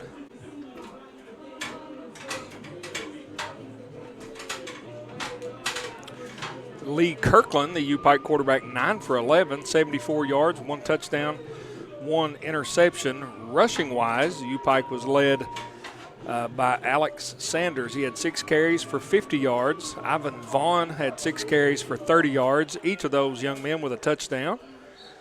Lee Kirkland had 3 carries. Receiving, Alexander Shelton, 2 receptions, 45 yards for an average of 22.5 yards per reception. And Artez Clark, 2 receptions for 21 yards and a touchdown. So Clark with a touchdown through the air, Sanders with a touchdown on the ground, and Vaughn with a touchdown on the ground. And that's how your U-Pike Bears have accumulated this 21-0 lead as the clock winds down. The sun in her eyes here in the press box, and both teams matriculating back to their sidelines. U-Pike will kick off, and Weber will have the first possession here in the third quarter. Doing kickoff duties for the Bears today is number 42, Joseph Sandorf, 6-foot sophomore from Eastlake High School in Tarpon, Florida. And Alec, anytime you can start the third quarter with a 3-touchdown cushion, it's got to be a good feeling if you're this U-Pike coaching staff. Absolutely, and I was able to see the coaches coming out of the locker room in really good spirits, but the guys still look like they've got their heads down, they're ready to go, still locked in. These are the big time in games too for playing devil's advocate for Weber. If you can come out of this half and score quickly, and not even that quickly, if you can just put together a good drive, that can change everything about this ball game. As the kick is away, it'll be fielded, and we are underway here in the second half. That is 84, Kenneth Davis, brought down by a gang of the Bears. Davis was the kick returner who had the touchdown in the second quarter called back due to a block in the back. Dangerous returner for Weber. And you're right, Alec, this third quarter, the first couple of possessions, the first 3 or 4 minutes, 5-10 minutes, mean a ton for both of these teams. If you're U-Pike, you want to keep Weber at bay, and if you're Weber, like you said, you want to try to score and score quickly. So Weber now will set up, trips to the right, 1 wide out left. Handing it off is Sipple. That's Bright once again up the middle. Gain of about 3 yards on the carry here to open the third quarter. Beautiful day here in Pikeville, Kentucky. We thank everybody for tuning in and everybody for showing up. A great crowd here. I think a lot of people may have been worried about the rain, but the rain held off. A few sprinkles an hour or so before kickoff, and now bright sunshine coming down here on the complex. And Sipple was looking to throw, had nobody open, and he's going to be brought down for a sack. That's big number 8 for the Bears, which is Tyler Little. Yep. 6'1", 255-pound defensive lineman from Clay County High School in Manchester, Kentucky. So he gets his first sack on the season. Bears now with 4 here in the 2021 fall campaign. Sipple giving some direction.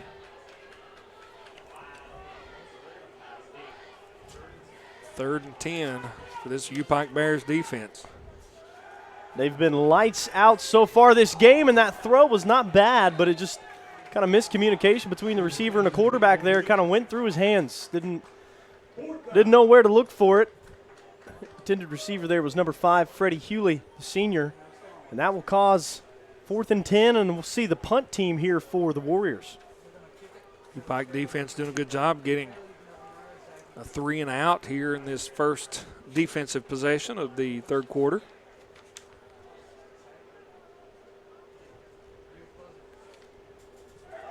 So the punt is away, and it will be downed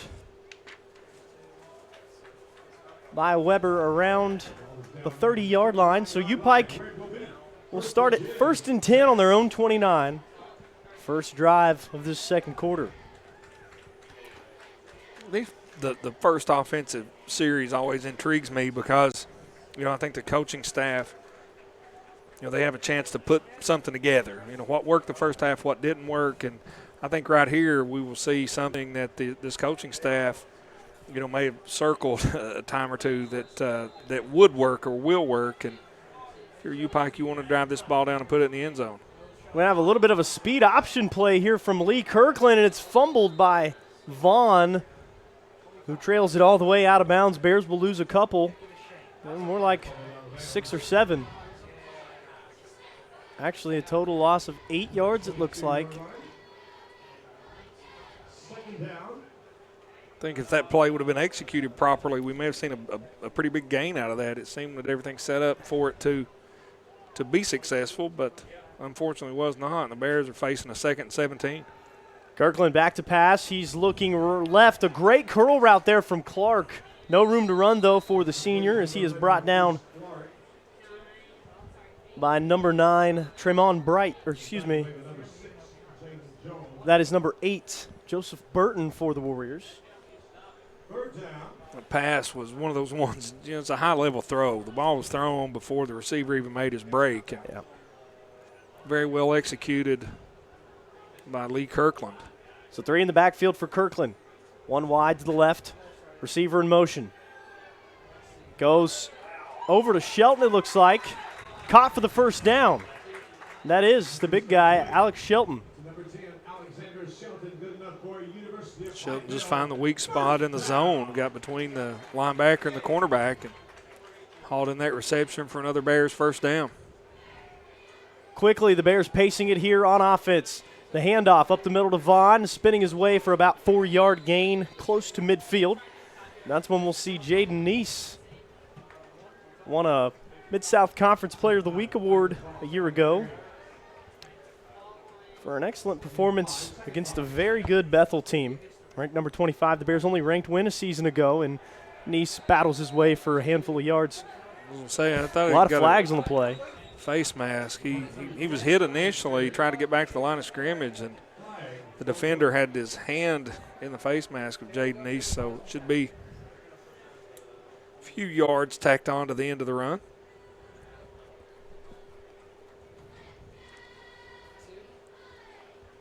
So it will be a face mask called on the Weber defense. And if you're Weber, I'm sure one thing the coach pointed out on the stat sheet, if they even looked at it at halftime, is those penalty yards. It's been absolutely brutal. And a lot of them have been, effort penalties. They're trying to block. Trying to block a kick. They run into the kicker. Trying to, block on a punt return. They get a block in the back. And can't really fault the effort, just the execution. But you're right. The penalty yards stacking up against Weber. Jaden Neese crushing through the line there for a gain of about 4. Alex Sanders, the running back for the Bears, with a touchdown earlier in the game, left with an apparent injury. We've not seen him back out there since. So now it looks like it's going to be Ivan Vaughn and Jaden Neese toting the rock for the Bears. 2 to the left. Looking left to pass. A little screen route to Clark, who makes the defender miss. Goes head on into the DB A big hit there on the sideline, and Clark uses that big body again to dive forward for a couple more yards. Jamin Jones for Weber on the tackle. Young man had an interception earlier in today's game. 3rd and 1. Spotted at the 28-yard line. Whistle blows the play dead early. Had some movement on the line, it looked like. I think Weber's going to get a timeout. They had about 15 guys on the field, or so it appeared. They were trying to switch in and out. U-Pike trying to catch them with too many men on the field, and the Warriors forced to burn a timeout.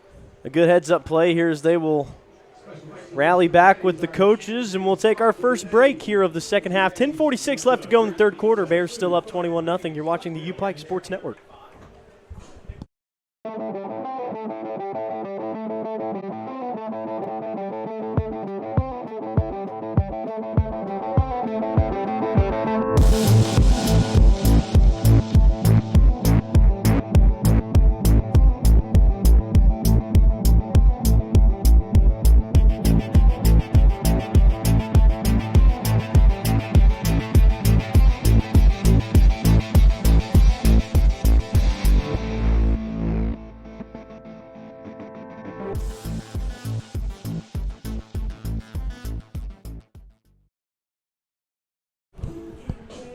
So we'll see what the Bears have here. 10:46 left to go in the third quarter. Lee Kirkland, Shelton, and Nice joining him in the backfield. They draw some movement. The defense firing off the line, and that's 23. Jaron Muse caught in a bad spot there. He was ready. He was ready for all the action on that play. He was about it. I think they could have called offsides on him maybe twice. He hit the center, hit the quarterback, hit the running back. But a definite blitz situation for Weber, but U-Pike's going to pick up the first down on the defensive penalty by the Warriors. The Florida native is loving it. He's soaking it in. I mean, you got to love the intensity, but like for this Weber defense, it's not been a good look so far this game that they've been so aggressive at the line. You know, that's what you want out of your defense, but it's cost them a lot of yardage, and now we're getting set up here right just outside of their 20. Well, I give Kirkland, Lee Kirkland a lot of credit for that. He's mixing up the snap count, going early in the count sometimes, going later in the count sometimes, and, really keeping them off guard is Nice on the carry. Now we're going to start getting chippy, just like Paul said over there on the scoreboard. That's been how it is the second half. Well, Weber trying to get a little momentum. Yep. And U-Pike trying to keep it and hang on to it. But U-Pike's not going to be pushed around and bullied around here on their home field, especially leading 21-0. Kirkland back to pass. He's looking left. Deep throw down the field. Has Artis Clark, and once again, the Kirkland to Clark Express finds for 6 points. What a play. That's a beautifully thrown ball between the cornerback and the safety, and Artis Clark just goes up and gets it for his second touchdown of the game. And younger kids, my brother played quarterback in high school, so I know what they're calling that now. They call it a dot. That was an absolute dot of a throw. It was definitely a dot because he put it to where no one else could get it but Clark. And the athletic receiver, like I said, hauls in his second touchdown of the game. U-Pike leads 27-0 with the extra point awaiting. Headley in the snap count drew a defender off. Did a flag fly? It definitely should have. Yes. Line judge on the far side has his out. Can't see, the sun is brutal.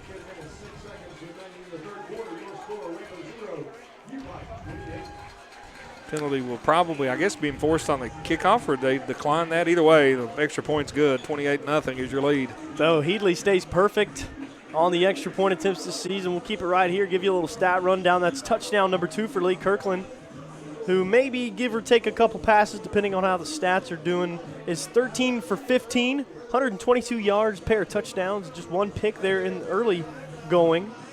Of course, you said Alex Sanders exiting the game there earlier on in the first half. Ivan Vaughn so far picking up the slack. He's got 28 yards, his longest 18. Artis Clark, though, having a huge game. 2 touchdowns, 60 yards receiving, 5 receptions, averaging 12 yards per catch. Alex Shelton right behind him with 54 yards on 3 snags, 18-yard average. And the Bears are rolling 28-0. I really like there, Alec. You were going over the stats, and I was watching Coach Phipps. He had the whole team around him. You know, hey, it's getting chippy. He pointed at the scoreboard 2 or 3 times, and I obviously do not know what he said, but I'm assuming it's something to the fact, use your head. The scoreboard's going to do the talking for us. Keep doing what we do, and let's put this thing away. And I think a thing you got to keep in mind is these guys are chippy because they've been ready to play football. You know, last year was a weird season. They were without a coaching staff for most of the offseason as we are underway here, and it looks like Smith once again takes it for Weber. Tackled 83 for the Bears, which is A.J. Jones, the sophomore from Louisville. Good tackle by Jones that time. He kick returner number 84 for Weber. Kenneth Davis has some wheels. He does.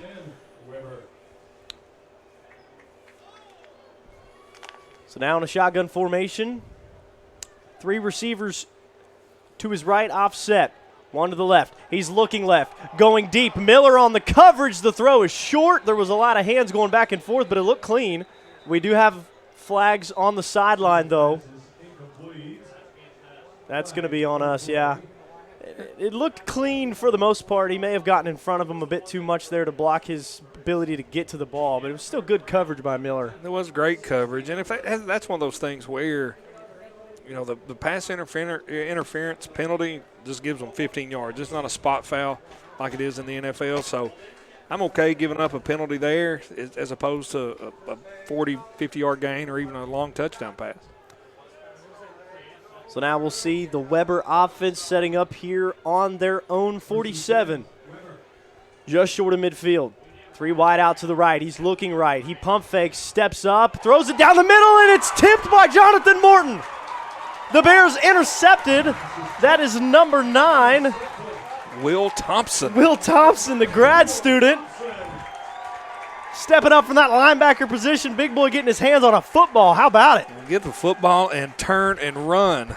And returns the interception across midfield. And the Bears sideline very, very excited after that turnover. That's one of those let's go, baby moments where it's like, you know, Jonathan Morton, really great play there to be aware, heads up. He was moving opposite of the ball, saw the quarterback step up. He was ready for the quarterback to commit upfield, was able to move his weight back while running, tip that right into the hands of Will Thompson. Excellent defensive play by the Bears. If you can't make a tackle, get your hands up and make a deflection. And the Bears getting the turnover, now going to work on offense. Wow, a great slant route and a great throw up the middle following his blockers rolling all the way down to about the 25-yard line. We don't have a 15 on the roster. And a injured player down for Weber International. Looks to maybe be number 7, Devontae Harris.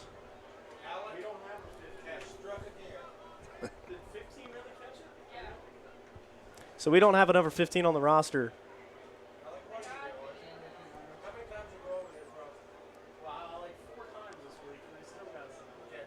Appears to be a cramp. Hopefully nothing much more serious for the young man from Florida. We will get back to you as soon as we find out who number 15 is with that catch. I'm sure if you're his family watching, you know exactly who number 15 is. You're like, that's my kid. But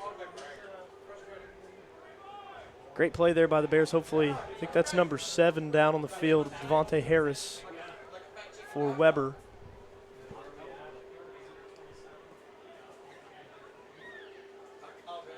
Nice pass and catch from the Bears. Kirkland adding to his yardage total.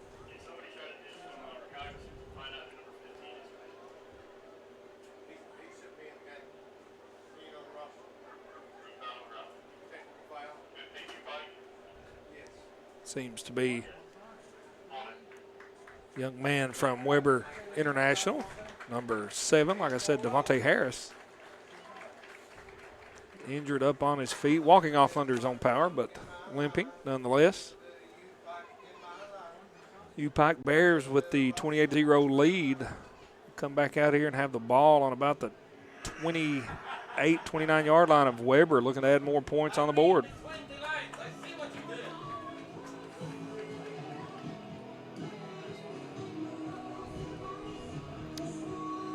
We've got the head honcho himself, Kelly Wells, scouting out who number 15 is for us because he is lining up here on the left. And that was a great slant route up the middle from Kirkland.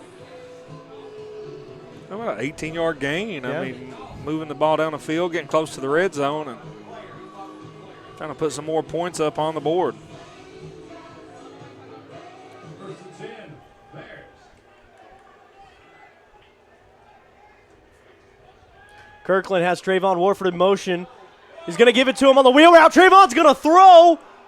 He's got a receiver in the back of the end zone. He throws it out of bounds. That's the first time we've seen that from the Bears. Intended receiver, 83, A.J. Jones. Trayvon, when he let that one go, his momentum carried the ball out to the right and was not catchable, would have been out of bounds.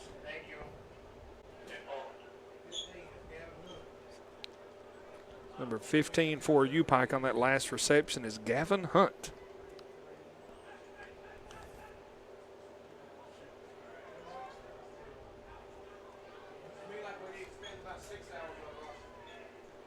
Kirkland under center, hands to Neese. Neese trying to find a hole, taken down. And they swallow him up, and it got chippy afterwards. Weber holding on to Neese a little too long there. I'd be probably upset if I was Jaden Neese too. Well, Weber, like I said, they're trying to make something happen, and I think there's a little encouraging going on there. They're definitely trying to get the Bears to, and that's where discipline's got to come into play if you're U-Pike. You've got the 4-touchdown lead right now. You've got to stay disciplined, stay under control. Disciplined football wins a lot of games. Yep. And I'm a big fan of, not a huge Alabama fan, but I'm a Coach Saban fan, and he talks a lot about discipline, and that's why his teams are so successful. Great play there by Ivan Vaughn. Caught it coming off the wheel route out of the backfield. First down for the Bears. Vaughn with a nice move after the catch. He cut back up inside the defender, got a couple extra yards, and picked up the first down.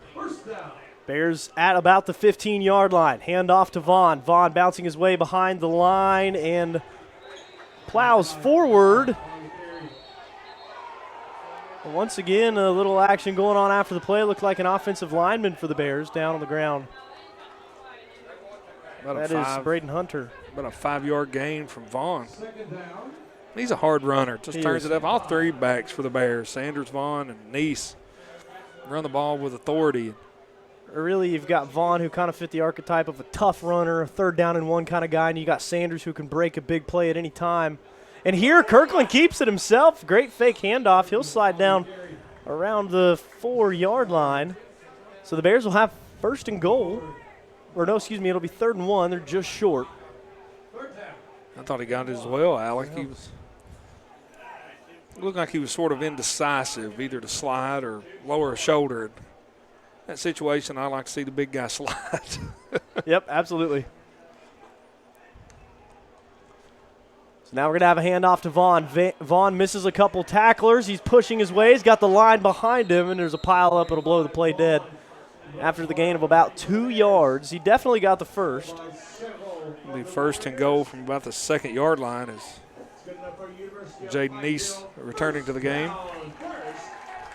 Sort of a situation last week where Neese got his touchdown. He entered the game, picked up about a 2 or 3 yard run across the goal line for his first touchdown of the season. Not sure if this is the first play of the game that we're seeing DeAndre Stafford, but he's lined out wide to the left. Neese in the backfield with Kirkland. Kirkland looking left. He's looking for Stafford. Up top, upstairs, no good. Great defense in the secondary there by number 8, Joseph Burton. Or that might be number 6. It's either 8 or 6, Burton or Jones. I think it's 6. Yep, it is Jimon Jones. McClenny, Florida native, has played really good defense. Really, the Weber secondary has not been bad. The Bears have been able to get it done through the air, and a lot of those have been yards after catch. Another handoff here to Neese. He stopped at the line, a hard hit by the Warriors. Credit number 36, it looked like James Moore getting the first hit. Big number 94 that time, Demarion Murray, interior lineman for Weber. Got a good push and sort of blew that play up. 3rd and 2 on the 2 for the U-Pike Bears. So it looks like we'll have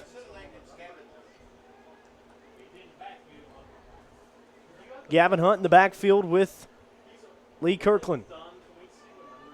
Also A.J. Jones on the field for the Bears. He's got Stafford wide out left. In motion is Hunt. Looked and wow, what a fake. That's got to throw everybody off. I'd like to see the camera work on that play. What a play. Just dances into the end zone for a touchdown. Bears 34-0. Jaden Neese picks up the rushing touchdown, his second on the year. And like you said, a great play call, but a great execution by Kirkland. He held that ball, made everybody think that the pass was going to come outside to Hunt in the backfield, and Neese walks in virtually untouched. So now we'll see Headley try to remain perfect on the season, and it's up and good. Splits the uprights. Here at Hambly, the Bears are rolling 35-0. 6 minutes, 6 seconds left. We appreciate you watching the U-Pike Sports Network, brought to you by Appalachian Wireless.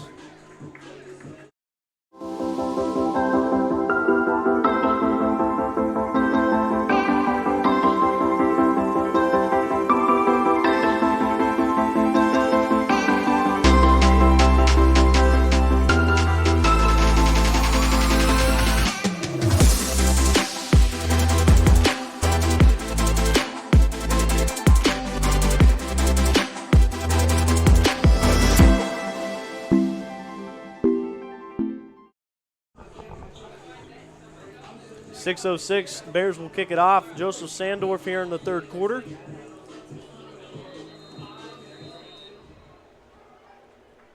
Bears survive a chippy possession there. Good defense by the Warriors, but the Bears were able to play call there on the goal line to get it done, and the catch is bobbled out around the 22-yard line, and driven out of bounds was number 14, Deshaun Young. He had no room to run, so this drive will start at around the 20-yard line. It was a good decision by the U-Pike special teams that time not to kick it to number 84.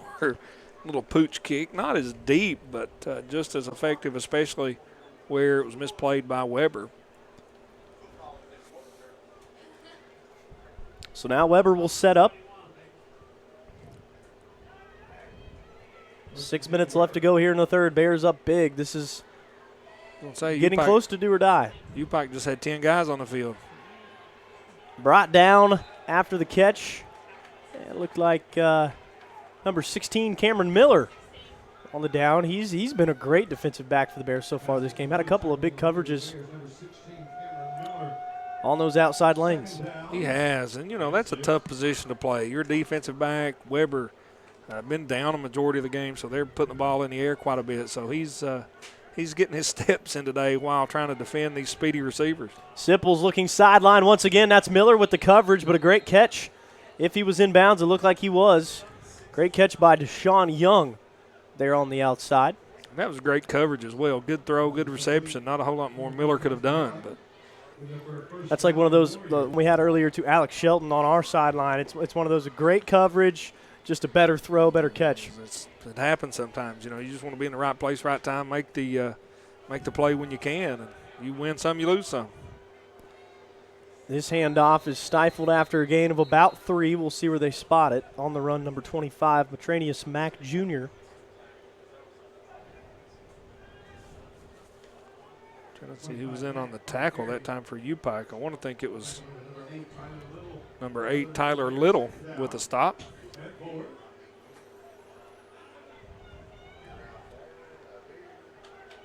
And the snap on the way. Sipple back to pass. Quick throw. Nice pass out to Young once again.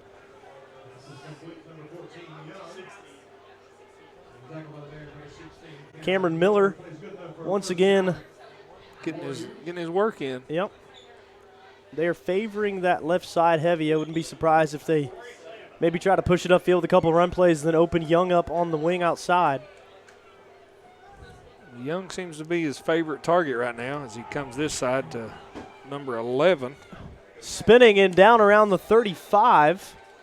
Jacob Moss on the reception. With a last name like Moss, I feel like you have to play wide receiver. You have to. I mean, there's no other. You're not going to be a lineman. So Jacob Moss, the junior from DeBerry, Florida, has Weber moving down the field here on what has been an excellent drive, but we've seen it a few times. We've seen them get down the field quickly on a lot of good plays, and now another run up the middle, and they just have not been able to execute in the red zone. Bears have also been awesome on defense in the red zone. I mean, forcing a couple of turnovers, and, of course, that stop there with 20 seconds left in the second quarter. Those are just examples of, like, hard work outdoing good offense. Yeah, Mice and Livingston in on the stop that time. And it's sort of the bend-don't-break defense from the Bears. They've given up some plays and some drives, but when it came down to it, they've been able to get stops and get off the field and turn the ball over to their offense. Here we go, Sipple. He's going deep. That's for number 5, and it's overthrown. Looking for Freddie Hewley on the left side, and great safety play there by U-Pike. Chris Dublin was playing that zone in the middle of the field, was able to fly to the ball quickly. Even if that ball was on a dot, I think Chris Dublin would have tried to have something to say about it. Sledge, Ivan Sledge, the defensive end from U-Pike, putting the pressure on Sipple that time. I think he may have heard some footsteps and let go of it a little earlier than he wanted to. Here we go, Sipple once again looking left side, looking at the out route, and awesome defense once again by Miller. Are they going to get him? It looked like the flag might have been behind the line of scrimmage. Maybe get roughing the passer. Bears number 8, Tyler Little. It is. So that will be on Tyler Little, and you can't hate that. That wasn't anything malicious. That was just a big guy going to the ball. Big guy going to the ball, half a step late. Yep. You know, it's one of those things where, you know, and it's so unfair to these defensive guys because you teach them, you know, to go and make plays, and it's hard to pull up. It's hard to, you know, let up and not finish the play. And little flag, 15-yarder, but first and 10 on the 18 for Weber. That's Sipple picked off over the middle. That's Jonathan Morton running on his way down the right sideline. He's got blocks. He's got room. No the flags. The big boy's moving. Taken down almost just short. It's a touchdown. He's in.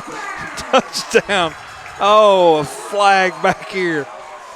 Oh, there's a flag at around the 40. Oh, the 39-yard line. So it remains to be seen, but the Bears are trotting back. Hope to God for the big boy's sake, Jonathan Morton, that was for nothing, because, you know, that was a long trot downfield. He's winded. and Morton played an outstanding route. He just dropped back in coverage, read the quarterback's eyes, jumped in front of the pass, and made the nice interception. Nice return, had some teammates blocking for him as we wait and see what this flag is going to be. Either way, the Bears will have the ball. Yeah.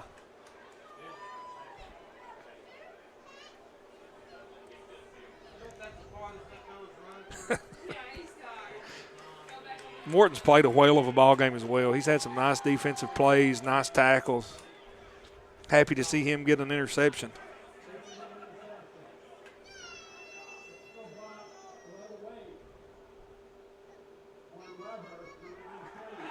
And that penalty is on Weber, so the touchdown will stand for U-Pike. And the big boy gets to have his moment of glory. And there's nobody happier right now than Jonathan Morton. And it wasn't all for nothing, fella. NAI football last week named him Defensive Player of the Week. And he takes that ball a long ways to the end zone. I don't know how many tackles he's got tonight, but with that interception and touchdown, he may be in the running for that 2 weeks in a row. The conference award could be pending absolutely for Jonathan Morton. He's already at 6 tackles, 5 of those solo. U-Pike is in celebration mode. They're going to have to burn a timeout. Not enough guys on the field to convert this PAT. Headley's like, come on, guys. Like, I still got to do my part. It's got to be 42, not 41. Keep it an even 7. So Jonathan Morton, great play, pick 6. Bears' first pick 6 of the season. First interception of Morton's career as well. Everything going well for U-Pike. The orange and white are rolling here today. A beautiful afternoon in Pikeville. You know, we saw, and we talked about, Alek, when we came on the air to start the third quarter, what Weber had to do to try to get back in it. They had to go to the air. They had to, try to muck it up a little bit, dirty it up a little bit, try to catch UPike off balance. But, man, the Bears have really answered the bell. They've had a rushing touchdown, a defensive touchdown, and just really grabbed a hold of this momentum, putting up 21 points, hopefully 21 points here in the third quarter with still 3.5 minutes left to play.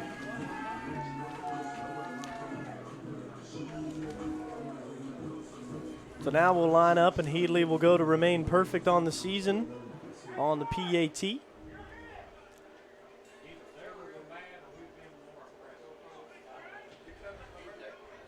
This game shows all of the signs of a good football team we saw from the Bears last week with that polish that separates. You see signs of a really solid defense today. I think we knew the offense has a lot of firepower. They got some things to work out. Lee Kirkland's a great quarterback. This defense has really stood out to me today. That secondary play has been just lights out. The linebacker core, 2 interceptions. So Chris Elliott has done a great job with these guys. Well, the defense, you're right, Alek, is on the cusp. And when we get in deeper into the conference schedule and you take a look at some of the teams that we have to play defensively, you've got to be sound. You've got to be able to get you off the field. You've got to be able to get the ball back to your offense. And when you talk about time of possession and how long your defense stays on the field, that wears guys down. And I think our offense tonight has done that to Weber. We wore their defense down, and our guys are still fresh and looking good. And we just have to keep that rolling, to the rest of this game today and moving forward week after week. I think one thing I'll definitely want to ask Coach in our post-game interview is that pace offense and how important it was that they've been able to keep Weber on their heels. They've really never been able to set a defense, and I think we had 1 3-and-out there in the first half, and ever since then it's been just flying down the field. We've been able to get the ball out quickly, and I know that's really important to Coach Phipps, which also sets the tone for the defense. There's really been no lagging around. These plays have been firing off. These guys have been getting to the football. Yeah, you're exactly right, and the momentum, the first drive, UPike marches it down the field. We throw the interception, had all the momentum, then we lost it. And, throughout the rest of that first quarter and second quarter, we slowly got it back. And I think that tempo offensively is a big reason for that. And that's one of the reasons that we're up 42-0. Yeah, 42-0, and that's a really good score considering, last week, number 13, Georgetown College defeated Weber 31-21. So it was a 10-point differential. Every week is different, so you really can't tell much about that. And like you said, we'll see a lot more about this team once we get to the conference schedule. But definitely a positive note for the Bears here in week 2. Well, it gives you something to compare it to. It's not exact. It's not exact science, but almost did it again. This time it was number 35 for the Bears. That is Maddox Jackson, the linebacker, the freshman from Georgia. Will be a flag on UPike for roughing the passer. Number 41, Matthew Horn, the 5'10 junior from Johnson Central High School, right down the road in Paintsville, Kentucky. Again, just a step late. Tell you, a lot of laundry flying on this football field today. Both of these teams were obviously ready to go.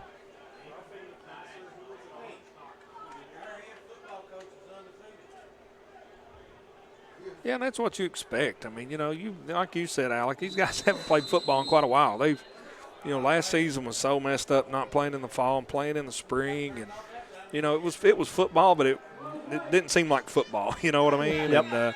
And now here we are on a fall Saturday afternoon, and the leaves have not started to turn yet, but they will, and the temperature feels like they should be. But just been an outstanding day for football, and happy for these young men to be able to come out here and compete and represent their respective universities. Yeah. I think it's just happy in general. There's something about when it gets a little cooler and it goes from, averaging around 75 to averaging around 65, 70, it's like it feels like football. It feels like fall. It feels like football. So it has definitely felt like football tonight. The Bears have been feeling good. Now 42-0 UPike, 3:21 left here in the third quarter. Sipple will get set. Looking to throw left. Middle of the field, has a receiver, hit immediately, just short of the first down it looked like. Tackle that time by Seneca Fuller Jr. Marvin Robinson, the receiver there from Sipple.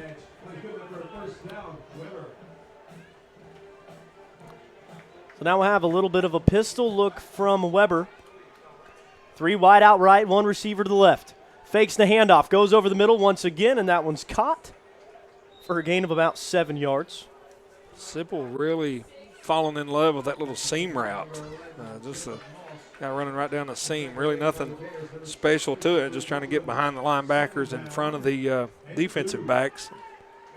Well, it seems like every time he's tried to elevate the ball or go over the middle, anything but over the sideline or that little seam route has been really disrupted by the Bears defense. A great gain there up the middle. Number 9, that's Bright once again, the senior. He's had a really good day rushing the football, but, his team got behind, and now Weber really relying on the air attack, trying to put some points on the board, but that carry should have probably put him over 100 yards if he's not been there already. Awfully close. Like I said, we can't be 100% accurate. I think we're missing a drive or 2 on the stats, but pretty close. He's sitting at 85. According to our record, a long throw downfield, and Cedric Thomas is all over it. Cedric Thomas has done a really good job on 2 or 3 balls today, getting between the ball as it's coming in and the receiver. Yep. Which essentially turns him into a receiver. And I think that time I thought that may have been called offensive pass interference, but because he had the inside route to make the play. And there's 2 different really schools of thought, I feel like, with your secondary, and it also depends on what team you're playing. I'm sure I'm not a football coach, but whether you're turned around and looking at the receiver the whole time and just masking their ability to catch the ball, or whether you do the traditional follow with the ball in the inside of the body. And I feel like Cedric Thomas is one of those players you could probably put him on either of those, and he would be efficient. He seems very fundamentally sound. Yeah. And that's the thing about that position.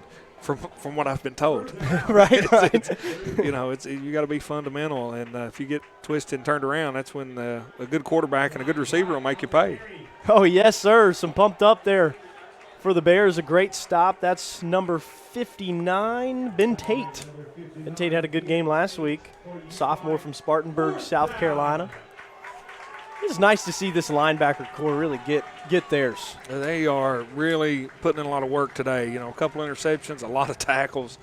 And, the defensive line is doing a good job holding the offensive line up, keeping these offensive linemen off the linebackers, and they're able to fly around the field and make plays. Another handoff to Bright, stopped at the line once again.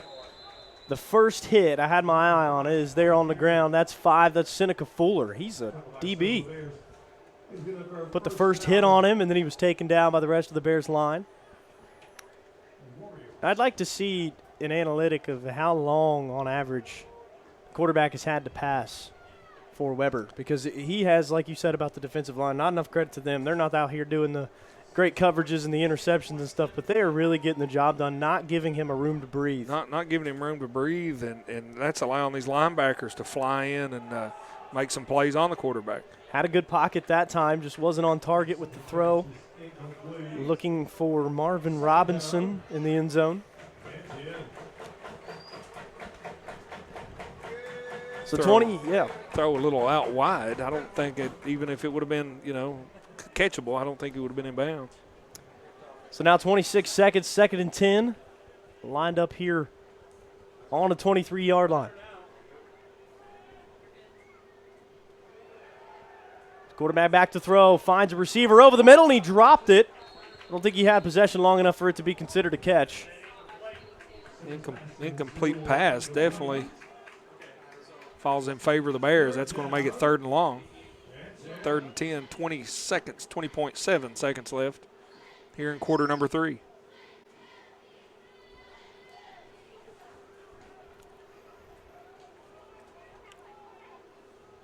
Trips right here on 3rd and 10 for Sipple. Little draw play. Bright's trying to bust it up the middle. Gets a decent chunk of yardage. Not enough for the first. Be a gain of 8 on the play. Little draw play. I think everybody thought pass.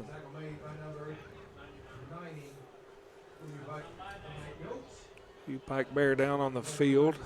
Looks like Little maybe. Nope. Little is up. You see a 97 walking off the field? Yep, there's him right there. Not sure. He may be number 4. Troy Hill, the linebacker from South Cobb High School in Georgia. So the trainers will check him out here with 6 seconds left to go. Yeah, and UPike so far, we've had a couple men dinged up, and hopefully it's nothing too serious. But the guys who came in for them have really, done an efficient job of making plays and doing what they're supposed to do. You're right. It was Hill. He's walked off by athletic trainers. Christine and Emily, the dream team duo. Tell you what, those two ladies work harder than just about anybody else. I tell you, they've done a really good job. My oldest daughter goes to UPike. She's a senior, and when the pandemic started, these trainers helped so much in not just with the athletes and the COVID and the protocol and all that, but with all the students. And really a tip of the cap to them as they've helped navigate this university through a global pandemic. Seriously, the way they handle it with such grace and just, remain available. I think that's sometimes the hardest thing when you get bogged down with what you've got to do on a daily basis and all the things that you've got going on, to take the time to really consider what everybody else, expects and needs from you. And I think they embody that. So shout out to our athletic training staff. They're excellent. Grade A. Emily Atkinson has done a great job heading that department. And the Bears have done a great job today, 42-0. Here's the cheerleaders. Continue on the spirit. Good turnout today. Be interested to see if they kept a tally. It's a great day for football. Especially UPike Bears football as they lead 42-0. Yes, sir. Good day to be the Bears. A lot of good things to dive into, folks. We're going to try to run the coaches show once again on Thursday. I can't guarantee a time. It'll be up to Coach. He's the boss man. He's the one that's winning these ball games, so we will defer to whatever time. But be on the lookout for that. We'll announce it on social media. And, of course, with our partner Buffalo Wild Wings, we'll bring you his thoughts and outlook on what's to come. Yeah, you sort of have to work around his schedule. Yeah, I'd say he's the boss when it comes to that. Bears taking on Georgetown in the next one. Around the end and some yardage, but he had a little bit of room to try to bend to the outside, but an excellent stop. That looks like number 48 for the Bears. Ethan Offutt? 46, excuse me. I was going to say Ethan's a long snapper. Travion Pope, the freshman, getting in there, getting pumped up. The ball carrier that time, Jacob Moss for Weber, tried to go airborne. Wasn't able to pick up the first down, and he's still down on the field being attended to by Weber International training staff. So taking a look ahead here for the Bears. It'll be Georgetown October 2nd. That'll be next Saturday on the road before the Bears continue to Campbellsville before returning home on the 16th. A rematch of the Bethel game from last year where the Bears were able to get a top 25 win before taking on the national champs right here at home on Senior Day on the 23rd.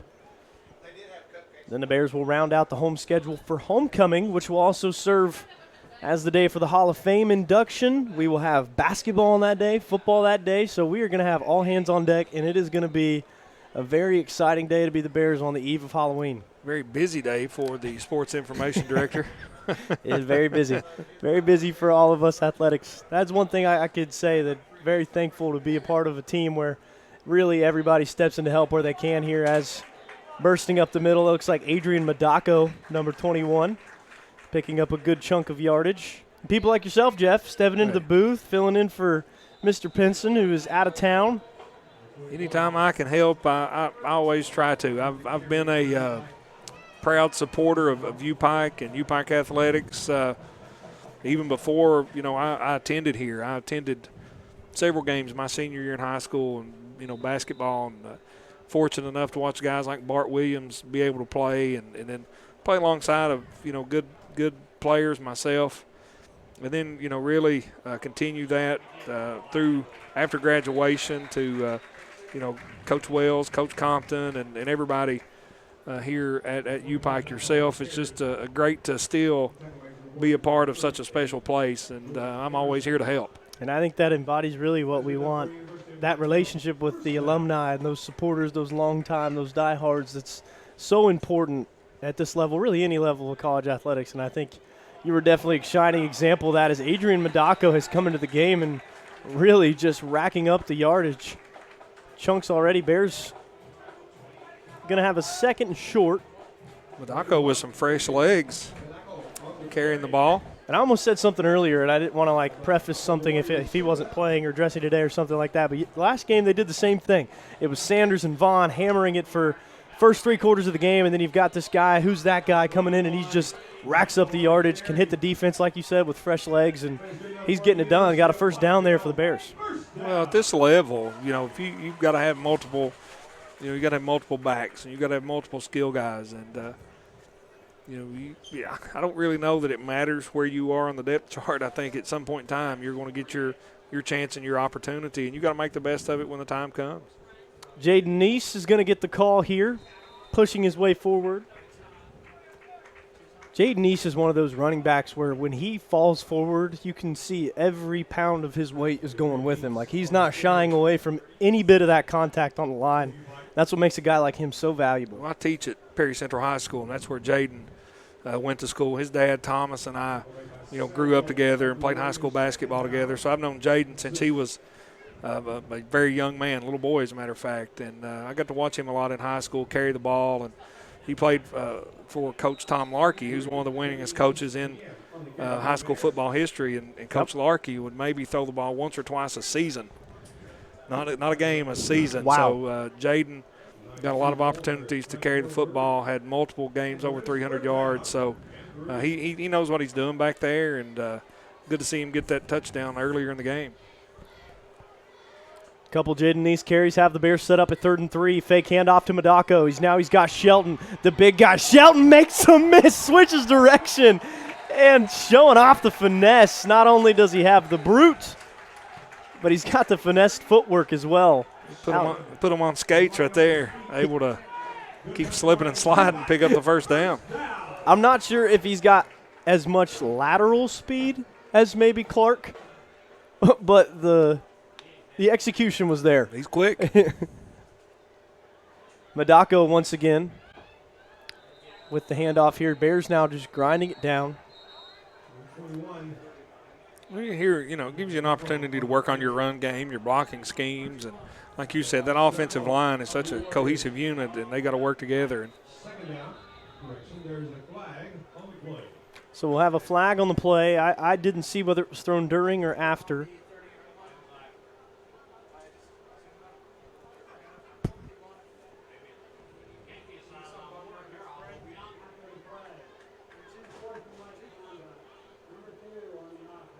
So that's going to get called on Walford out there. Wide receiver unsportsmanlike conduct is going to lose the Bears a big chunk. His first unsportsmanlike conduct penalty. 11:43 left in the ball game, and like you said, Alek, they just grind it out. Run the ball, let the clock move, work on what you need to work on, keep everybody healthy if possible, and get ready to go to Georgetown next week. Yeah, that's going to be a big one. What time's the kickoff for that game? It's in Georgetown, correct? Yes, sir. 1:30 p.m. next Saturday the 2nd. Sure, Jenny Edler over there in Georgetown and their crew will do an excellent job, as they always do. As the Bears will get set now, a second and very long, 2nd and 24 for Lee Kirkland in the unit. It'd be a good day of football to go to Georgetown, watch the Bears and the Tigers, and then head on over to Kroger Field and watch the Wildcats take on the Florida Gators. The daily double, if you will. How is UK this year? I don't keep up with UK football. I'm an OSU guy, so. They've not lost yet, but they've only they beat Missouri. They struggled with UT Chattanooga last week, which was a shocker, but I try to keep up with every football team. That's my problem. I like West Virginia. I like Kentucky. I like UPike. When coach, former U-Pike head coach Al Holland was at Eastern. I watched a lot of their games, kept up with him, and just really enjoyed keeping up with these teams and these players, especially a lot of these kids who, been fortunate enough to, come out of Eastern Kentucky and come here and U-Pike or other places and have good careers. Yeah, and I would say that I used to be a really great football and baseball fan. I've always loved baseball. I've been a huge Cleveland fan, and honestly, I was a student of the game in basketball for so many years. And when I first got this job, I was like, I'm a U-Pike fan. Like, right. I love U-Pike archery and right. tennis and golf and every single one of these players, and they keep me busy, and I love it, every second of it. Whether it's a busy day or an easy day and I get to get creative, I love every second of it because, like you said, following these student athletes is really fulfilling. Like, it is they're doing exactly the things they love to do, and I'm really thankful I get to cover it. We had a lot of stuff going on there. We were kind of rambling, and we've got another ball movement and another call. I don't know if –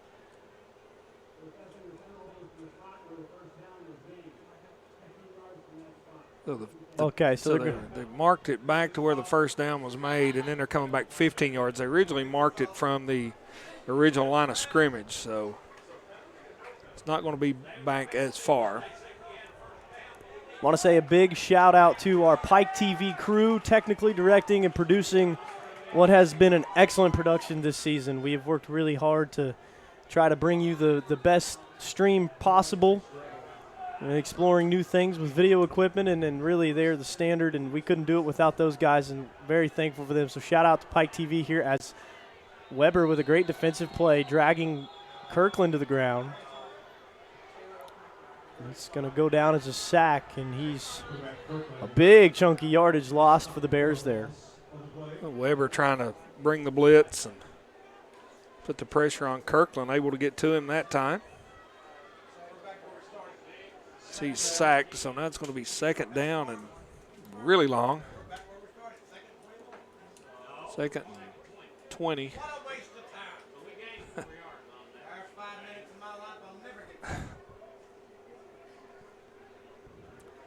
All right, so now second and 20. Kirkland, little dump pass over to Madako. Madako didn't look like he had anywhere to run, made a defender miss, and he'll be brought down after a gain of maybe 3 or 4. Chatter on the field. We'll hopefully be able to move on. I'm telling you what, last game it got real chippy. It was a night game. The Bears had just really beat down a Bluefield team. They played a great game, but the Bears started to pull away, and you know how that goes at the end of a game, and it drug on. Had so many penalties, and I know Coach was one of those things. He's like, that's when we just want to finish the game. We're trying to get through the end of it, and that's what the Bears are looking to do here. I think they've been a lot better discipline-wise. Yeah, nobody likes to lose, and sometimes when you're getting beat, the way U-Pike won last week and the way they're winning this week, people take it a little personal, get a little chippy. And when I played, I always like to be that bad guy too. You're going to get chippy with me, I'm going to get back, and you don't want that. That's not what you need to do. That's the name of the game, though. All right, well, timeout on the field from Weber. We'll be back 3rd and 16. 10-13 left to go in the fourth quarter. You're watching the U-Pike Sports Network.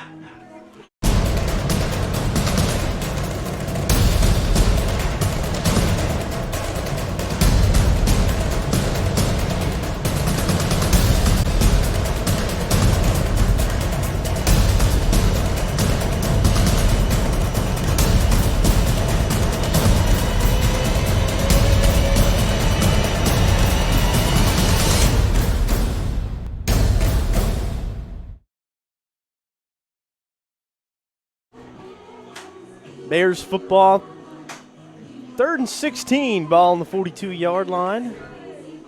Vernon White showing off the moves in the press box. If I had moves like that, I'd show them off too. Oh, me too, absolutely. That's our guy.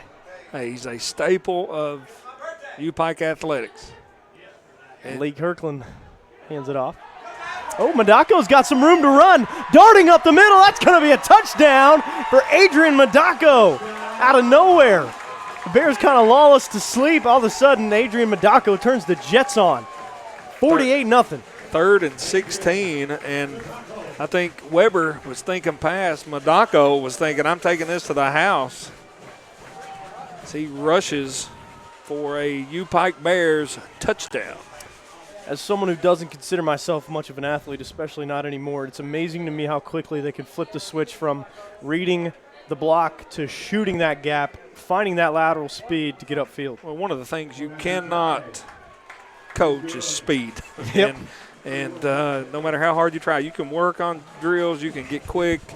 But Madako there, once he broke through the linebacker, he was gone. Turned on the jets, outran everybody for the touchdown. Wow, great camera work down on the field, bringing you those shots. It looked like they've got the stream pulled up, so we got a little bit of inception here as they're watching Madako score. The stream's on about a 30-second delay from real time, so his teammates were hyping him up, showing him the live stream of him running upfield. That's the kind of stuff we love to see. Yes, it is. And we love it. We love when the student athletes are active, involved. You, by the way, are one of our best fans on Twitter. Hey. We love it. I like to follow you guys. I try to, because I know how valuable that is. I know, like, when we started this U-Pike Sports Network last year, that, you know, Coach Wells was talking about interaction, and he was talking about how many tweets were seen and viewed and were visible. And I just feel that every time I do that, it's sort of like sharing the brand. Oh, it is. And you know, we've got students from all over the country, all over the world. We've got student athletes, you know, from all over the country and all over the world. And that just helps our university as a nice tackle that time by number 34, Jordan O'Neal. You know, he had the dangerous returner fielding the ball there in Kenneth Davis, but O'Neal said not again. The young man with a great open field play. But, yeah, Jeff, as the brand ambassador, as the guy whose job is to share that content, I can definitely say we appreciate that. Putting those reports together with those analytics and interactions and trying to say it's not, you know, we're not one of the companies. It's like, okay, you're selling something, so like those interactions mean potential buyers. For us, it's like how many people are enjoying what we're bringing you, and that's the student athletes. Yeah. And that's honestly so pure. I love it. And that's what it's all about. I mean, you know, I don't know. These kids are playing in a time where everything they do is visible. Yep. And whether it's positive or negative, and when it's positive, you definitely want to highlight that. And so Cameron Miller with a great open field tackle once again on the little dump pass. Gain of about 2 yards here for Weber. Because I tell you, when I played basketball here, you know, publicity and notoriety was Rick Bentley mentioning your name in the Appalachian News Express, and we appreciated that. And and a drop pass is going to be picked off. He is going to the end zone. That's Jaquez Russ, and he gets stopped short, but the big guy once again coming up with the football. Have a day for this defense. 3 interceptions, dangerously close to a second pick six. I thought he was gone. I saw green all ahead of him, and I didn't see who made the tackle for Weber, but nice hustle play by that young man to get Jones on the ground. We've got a student photographer down there, Julia Parker from our women's basketball team. It looked like the players, she's doing a great job, obviously, because they're all going over to her, giving the celebration poses. Those are photos I cannot wait to see. So the Bears will set up shop 1st and 10 on the 12-yard line. Doesn't get much better than that. And Xavier Malone will take over the QB duties for the Bears. Malone out of Knoxville, Tennessee. He hands it off to Neese. Tough running on the inside that time by Jaden Neese. Xavier Malone, a guy who got a lot of reps in last week's game. Big recruit out of Knoxville, Tennessee, pro-style QB. Fulton High School. Hands it off to Neese again. Neese has got a little bit of room, and he's stopped at about the 3 or 4 yard line.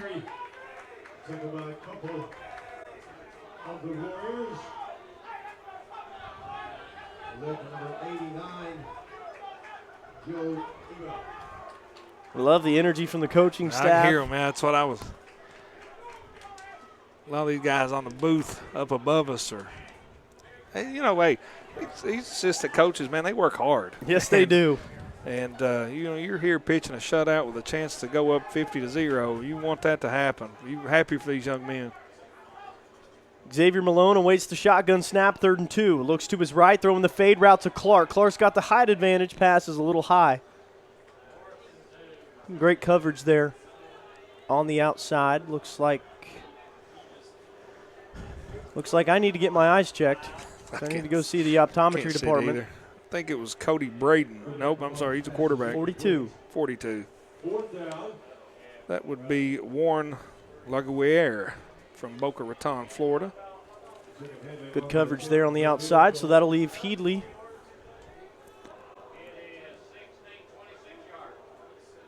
To try to get the 3 points here for the Bears. This is about a 22-yard field goal.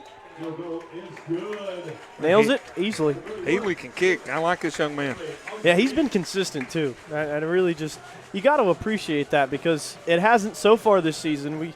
In a very distant memory, field goals have been important, but the Bears have been scoring 50 points a game, so you can't really remember a time. But I know that will come down. There will be a game this season where Jacob Headley will play a major role, and that consistency is going to come in clutch for Phipps's group. Well, that's why I like to see there. It's 4th and 2 on the goal line, and a lot of people may go for it, but you're up, 49-0. Work on that kicking game. Work on the snap, the hold, the blocking, and let your kicker see that ball go through the uprights. So the Bears will get set to kick it off here. 8 minutes to go in the 4th quarter. Again, a big thank you to our game day sponsor, Mr. Gaddy's. We've got a shot. Coach Jiggs up there. Looks like Coach Tinsley getting with it.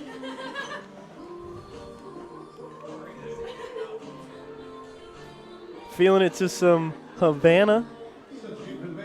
The play calling gurus. Jiggets is one of those guys that just brings a radiant energy to every single room. And our coach said he's sort of like the hype man kind of role. And it's when it's business, But Jiggets, he's an excited guy. Kickoff is fielded about the 2-yard line. A long kick there from Sandor. Ran out to about the 22 and stopped by 83 and 35. That's A.J. Jones and Maddox Jackson. Nice special teams coverage by the Bears. Really, the only hiccup was the kick. They allowed a kickoff return for a touchdown, which it was called back due to the block in the back, and that was probably why it was the young man from Weber returned it so far. But that's the only really blemish on the otherwise dominant performance from the Bears today. So Weber now will have 1st and 10. Ball on the 20-yard line. It'll be a QB keeper. Someone for 4 or 5 yards. 15, Wilkerson on the carry. I think that is their 3rd-string quarterback. 19. Yep. Number 15, Adrian Wilkerson. Yep, 19 was Sipple. Wilkerson, a true freshman from Douglas, Georgia, getting some reps in here for the Warriors. Drops back to pass, give him a chance over the middle, tipped at the line. It may have even gone off a helmet there. Looks like 92. Zane Carter, nope. 93? I think that's Reginald White, the freshman from Louisville, Kentucky, there on the D-line. Don't know if he got a hand on it or maybe his helmet. Either way, it definitely changed the trajectory of the ball. Forced the incompletion. Stepping back once again, he's forced to scramble, steps up into the throw and has a complete pass over the middle. A young quarterback with a really nice athletic play there to keep the play alive. He completes it to Marvin Robinson. Number 24, Anthony Collins, the U-Pike Bear on the tackle. First down, Warriors. Warriors now ball on a 41. running to the outside and stumbling for about 7 yards. A good pickup there. This is 24, Rashad Freeman. Tackled by Troy Hill on the play. Everything already decided here. Alek accept the final score. 6.5 minutes left, and if you're Weber, you just want to see some points up on that scoreboard. Shut out in their first game against Lindsey Wilson, able to score a few against Georgetown last week, and shut out thus far here today. Maybe just short of the first down, or no, he got it. With the forward progress, he will have the first down, and the ball will be spotted at about the 46-yard line. An update on archery. I will need to go and check those scores from today, but as of yesterday, 2 archeries winning regional championship titles. Yesterday at the 3D regional championships, and today, of course, competing in the Mid-South Conference 3D championships. Had multiple top 5 finishers that will be in the individual shoot-downs today.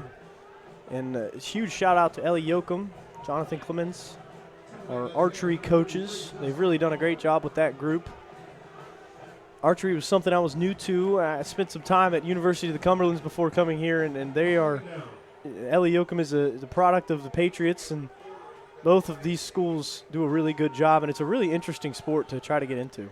You know, we had in Perry County, we had a lot of archers. We had an archery team at the high school. We had some even at the elementary school level, and we had a lot of kids that really compete. It's serious stuff. No, it is. It is.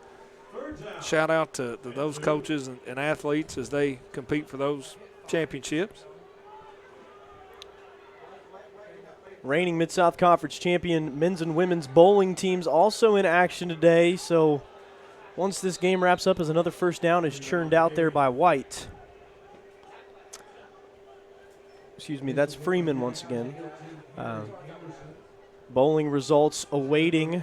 They might be sitting in my email inbox. We'll see. But be looking for the content tonight. There's a busy weekend for the Bears. We will be bringing you graphics and writing and all the fun trappings that come with a lot of Bears competing this weekend. And like you said, it's a busy time. I mean, obviously we're here at football, but, you know, the bowling, archery, men's and women's soccer, I think both played yesterday or day before. Yep. It's just an exciting time on campus right now. The softball team playing some fall ball. They were in saw Coach Staggs down there earlier. They were in Johnson City playing last weekend. So definitely a busy time of year, but a good time of year and a good time, as always, to be a U-Pike Bear. Absolutely. And my shout-outs go to all the SIDs, athletic departments, and coaches out there. I know the conference office, they've all got their own football programs to worry about, plus trying to cover the conference bowling events and archery events is a huge tackle there by the Bears. Number 66. I believe it was number 55. May have been 55. William Rudisil. It was a nice tackle. Well, he's an O-lineman. I could be wrong. I think we might have been completely off. They said 90. Dominique Mills, the freshman from Georgia, came up with the tackle. Maybe I need my eyes checked too. And I think I gave Charlie Pinson a lot of grief about not being able to see these players. And now that I'm doing it in real time, it's so easy. I told him, just wait. Just, wait till you know who it is before you say anything. And here I am like, nope, wait, nope. And yeah. It's easier said than done. Absolutely. A big shout out to Charlie. He couldn't be here for this game. He's out of town in Tennessee this weekend, but he's brought you U-Pike football for its entire lifespan. Since 2001, Charlie Pinson has been the voice of U-Pike football, and we appreciate everything he does and look forward to him returning to the booth. Listened to Charlie on the broadcast last weekend, and he always does a great job. I mean, he's invested in this program like so many of us are, and just wants to give credit where credit is due, recognize these young men for their hard work and talent, and hopefully bring home a Bears victory. 4th and 21, 3:05, timeout onto the field. We'll send it away for a short break. Just 3 minutes are left in this one. Hopefully the Bears take it away. You're watching the U-Pike Sports Network.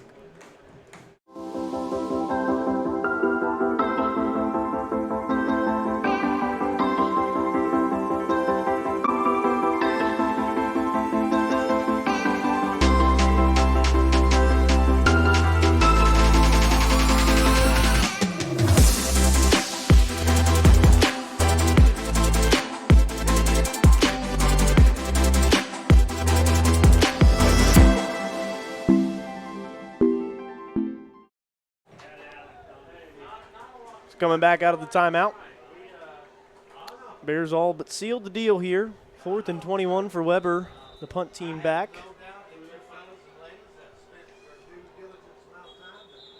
Flags on the play.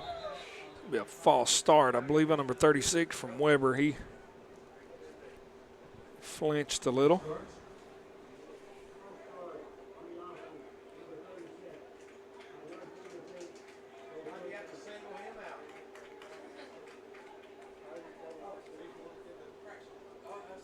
Given a chance to both teams to work on some special teams here. Weber 4th and 21. Ball at midfield as the U-Pike awaits to return the punt.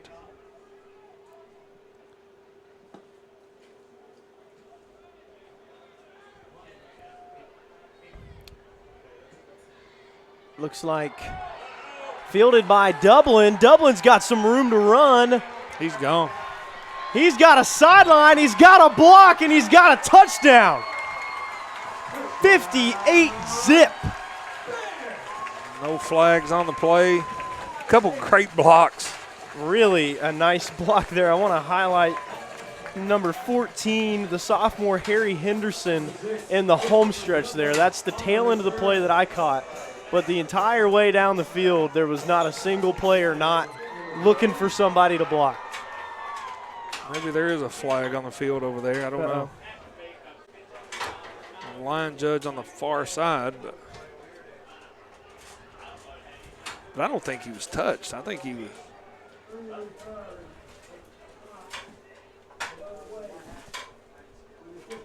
Another block below the waist.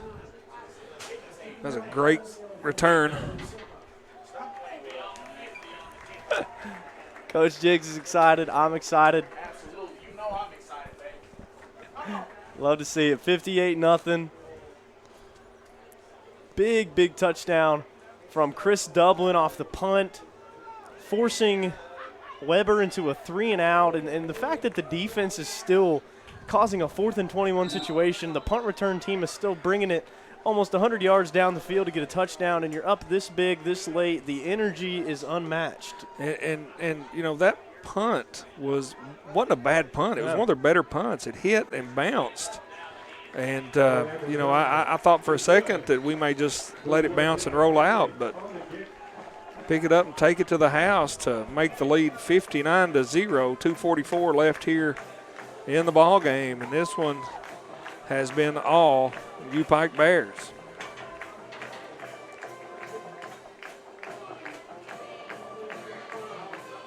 Another penalty on the play from, I didn't see what it was, but it was against Weber.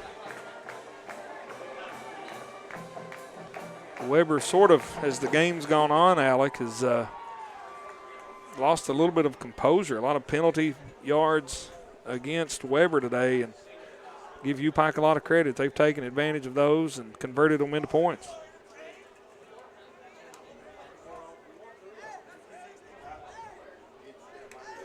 So after watching this game with me, Jeff, what are some things you want to hear from Coach after the game? What would you be interested in hearing from Phipps as we exit?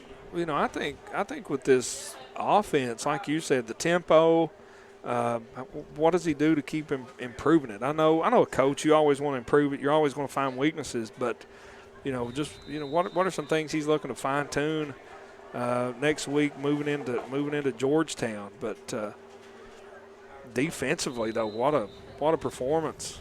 Shout out to this defense to 59-0.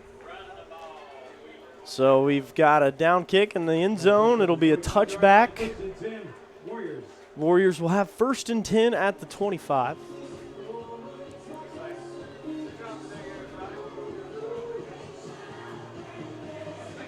Good vibes here at Hambly Field. Yeah, this is when I was looking. A lot of the players dancing, cheerleaders dancing, fans dancing, Burning White was dancing. I think everybody's happy to not only come away with a win, but come away with a win in, you know, dominating fashion as the Bears have thus far here today.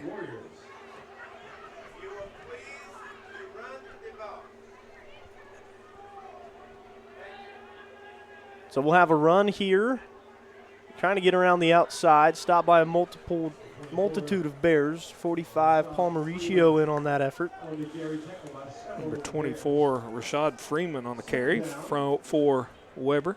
Days.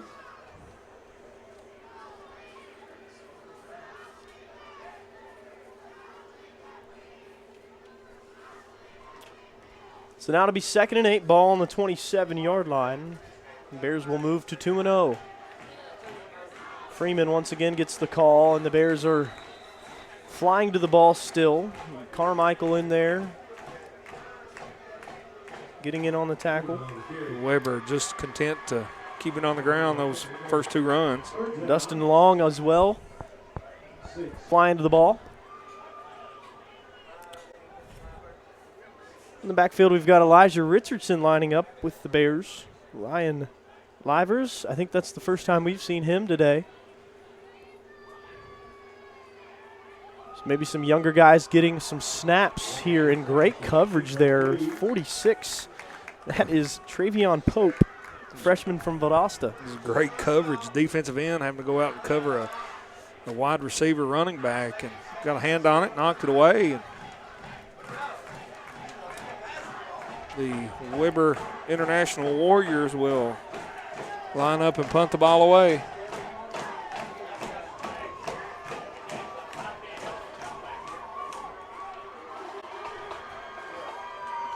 And like you said, Alec, it's all but over.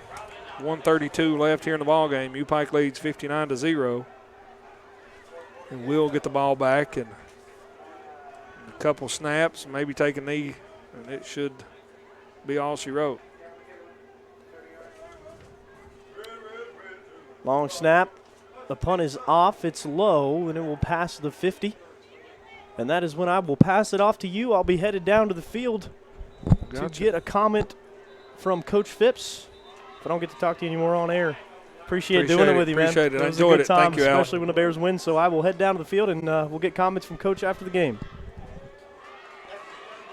Ladies and gentlemen, that is U-Pike Sports Information Director Alek Morgan. Done a fine job up here on the call. I appreciate him asking me over to help him out, fill in to cover some U-Pike Bears football. And U-Pike's going to move to 2-0 on the season as they lead this one 59-0. 1:21 left here in the fourth quarter. U-Pike, assume we'll just take an E. Definitely keep it on the ground. This game's over. We'll go over a few stats. Then we will send it down to Alek as he will join Coach Phipps for some post-game comments. U-Pike quarterback Xavier Malone, the sophomore from Knoxville Fulton High School, takes the snap. Hands it off to number 13, Brandon McLeod from North Augusta, South Carolina. Gain of about 8 on the carry as the clock winds under 1 minute of play.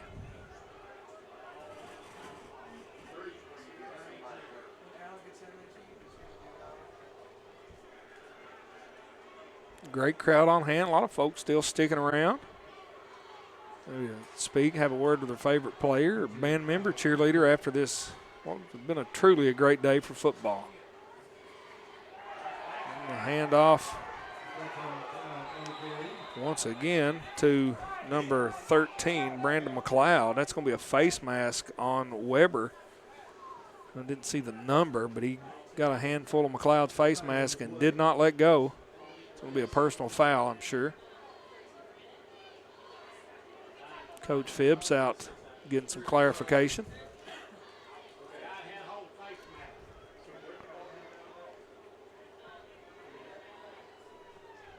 .3 seconds left here in the ball game.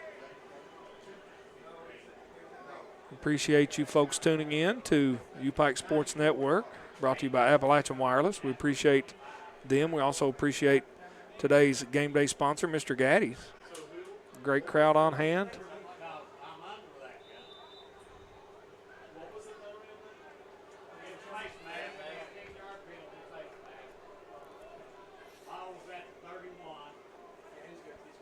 Malone takes the snap, hands it back off to McLeod, runs, cuts up the middle, runs hard. Ball came out, but I believe they're going to say he was down, as it's going to be all over but the whistle, as this one's going to wind to a halt, and your U-Pike Bears are going to come away with a 59-0 win over Weber International here on what has been a great day for U-Pike football.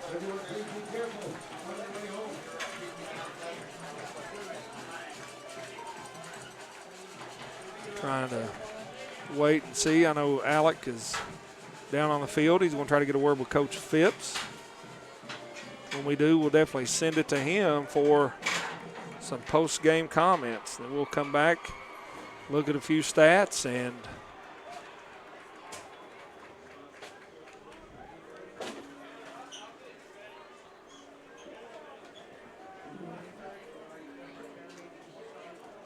so looking just at a few of the stats, 340 yards, and this was for the last couple plays. And again, these stats may be off just a little bit. 340 yards for the U-Pike Bears, 255 for Weber. 165 yards passing for the Bears, 114 for Weber. 175 yards rushing for the Bears, multiple players scoring touchdowns. I know Jaden Neese, Alex Sanders, Ivan Vaughn, all three running backs with touchdowns for U-Pike in today's win.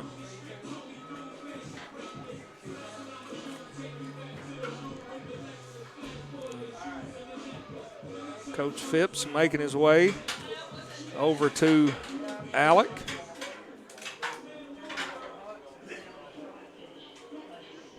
High fives all around for him as he takes this Bears team to 2 wins, 0 losses here in the young season.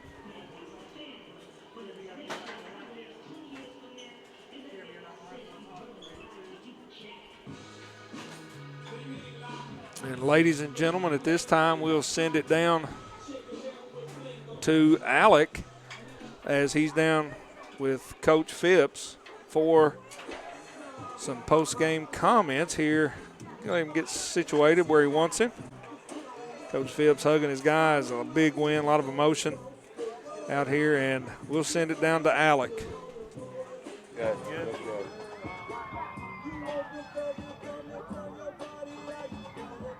All right, I'm Alek Morgan. We're here with Coach Phipps, 2-0, undefeated, another goose egg, 59-0. Coach, how does it feel? Well, I mean, it feels great. Obviously, these kids worked hard to be in this moment and really bought into who we want to be. And, you know, you told me on the coaches show I was a little intense, so I'm smiling and loose now. So I sure, you know, I just can't speak to what these guys have done in the first 2 weeks. Really not even knowing this coaching staff. I'll be honest, there's times I don't even know my guys' names.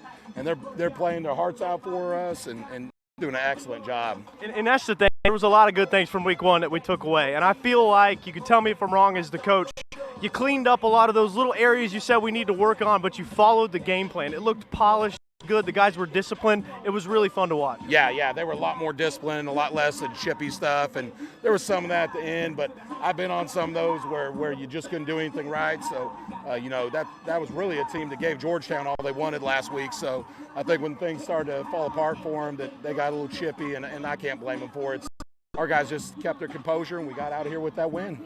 So 2-0, and the offense looked really good, but how about that defense today? Oh, unbelievable. You know, Coach Elliott, at some of our previous stops have pitched shutouts, and you know, that's why he's here, because he's an excellent defensive coach and an even better person. Yeah, so the linebacker core did great. I think we finished with 3 interceptions, had a pick 6, so an excellent outing altogether. I think one of the biggest things was something you talked to me in that coach's show is the tempo. I mean, you let the defense get settled. That's right. You know, we want to be go fast all the time. Basketball on grass. You know, when a basketball AD hires you, you want to spin it around the yard, and you know, Lee Kirkland really starting to understand our doing a great job. Guys, congratulations.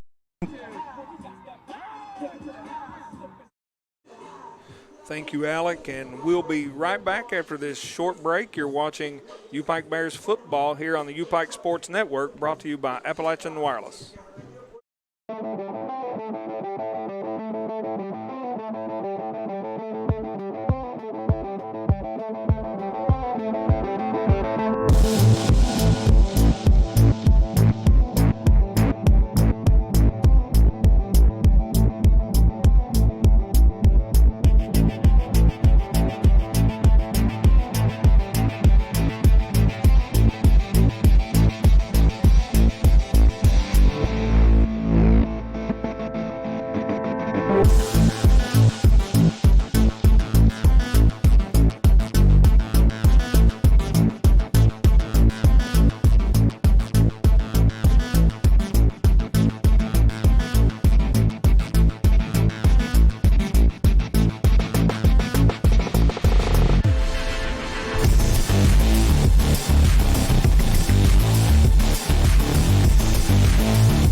Welcome back to the Hambly Athletic Complex. I'm Jeff Campbell here on the U-Pike Sports Network as the U-Pike Bears come away with a big 59-0 win over the Weber International Warriors today. And just taking a look at some of the post-game statistics, total offense, the Bears had 348 yards to 259 yards for Weber, 165 yards passing for the Bears, 114 for Weber. And for the passing, Lee Kirkland was 17 for 20, 165 yards, 2 touchdowns. Both of those touchdowns going to Artez Clark, who had 6 receptions, 79 yards, and again, those 2 touchdowns. Trevin Warford was 0 for 1, Xavier Malone 0 for 1 passing for the Bears. Rushing, a multi-tiered attack for the Bears. Madako had 1 touchdown, had 78 yards on 5 carries. Alex Sanders had 50 yards on 6 carries and a touchdown. Ivan Vaughn had 10 carries for 37 yards and a touchdown. And Jaden Neese, 9 carries, 21 yards and a touchdown. Just to mention again, Artez Clark with 2 touchdowns through the air. And putting the headset on here, the one and only Mr. Gary Justice. Gary, how are you? I'm doing great. I tell you what, Jeff, after 2 weeks of football under Coach Corey Phipps, man, that's fast break football on turf. Well, it's fast break football, and just really, you know, it's electric. I mean, the defense did a great job getting the ball back for the offense, and the offense able to put the ball in the air, score some points, you know, use the power up front and gain some yards on the ground. And just a very well-balanced attack. And I guess at the end of the day, what matters is that U-Pike victory. It is. Well, also, I know everybody's going to see the points scored, 52 last week and 59 this week. But, you know, the defense gave up 6 points in the second half last week and the shutout this week. So last 6 quarters, only 6 points. Well, and that's one of the things that Alek and I talked about is this defense, you know, outstanding first 2 games. And what do they have to touch up? What do they have to clean up as they move forward? Big matchup next weekend against Georgetown. You know, when you got Georgetown, Lindsey Wilson, University of Cumberland, and some of those folks on your schedule, you need confidence, you need depth, you need repetition, and I think this U-Pike Bears defense may be up to the task. Well, they definitely got some playmakers out there, and Coach Elliott's doing a great job on the sidelines making adjustments. You know, that game last week against Bluefield had given 14 in that first half. I saw some adjustments he made in the second half. You know, and I've had an opportunity the last 2 games to run the chains and see the offense up close and personal and just kind of talk about on the offensive side. That fast break offense, as far as football, I didn't realize that was even possible. But however, you'll start seeing well, the quarterback will throw it to the side, and nobody else is running besides that bubble screen. So everybody's resting, and then they'll run the football up the middle. But the defense is going back and forth the entire time, not allowing them to substitute. And a couple times today, U-Pike caught Weber off guard, and they had to burn timeouts because they were trying to substitute. We didn't substitute, and had they not called a timeout, it would have been a penalty for too many men on the field, and that goes back to that fast break type offense. And to your point there, Jeff, going into halftime, it's 21-0. Well, Weber was driving. They had the football on the 2-yard line, had 4th down, and they had to speed up their play, the play call coming because they didn't have a timeout, to your point, where the fast break offense is calling timeouts.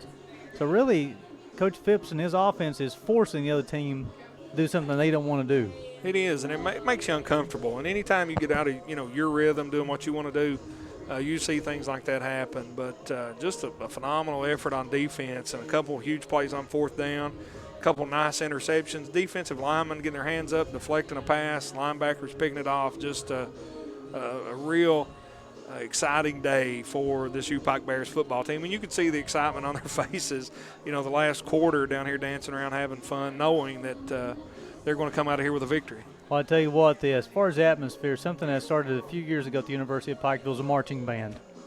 Now, that makes a world of difference as far as atmosphere of the football game. And when the marching band gets into it, but the pregame show, halftime show, they start playing some music during the timeouts. It's another opportunity for the students here at the University of Pikeville to participate in something, and it's a stress reliever for anything, a club or an activity. And if you have an opportunity to earn some scholarship money playing the band or playing the football team, it adds to the atmosphere. You're right, and I mentioned it in the pregame that the atmosphere here is unmatched at this level. The fireworks when they run out of the tunnel just puts chills on me thinking about it.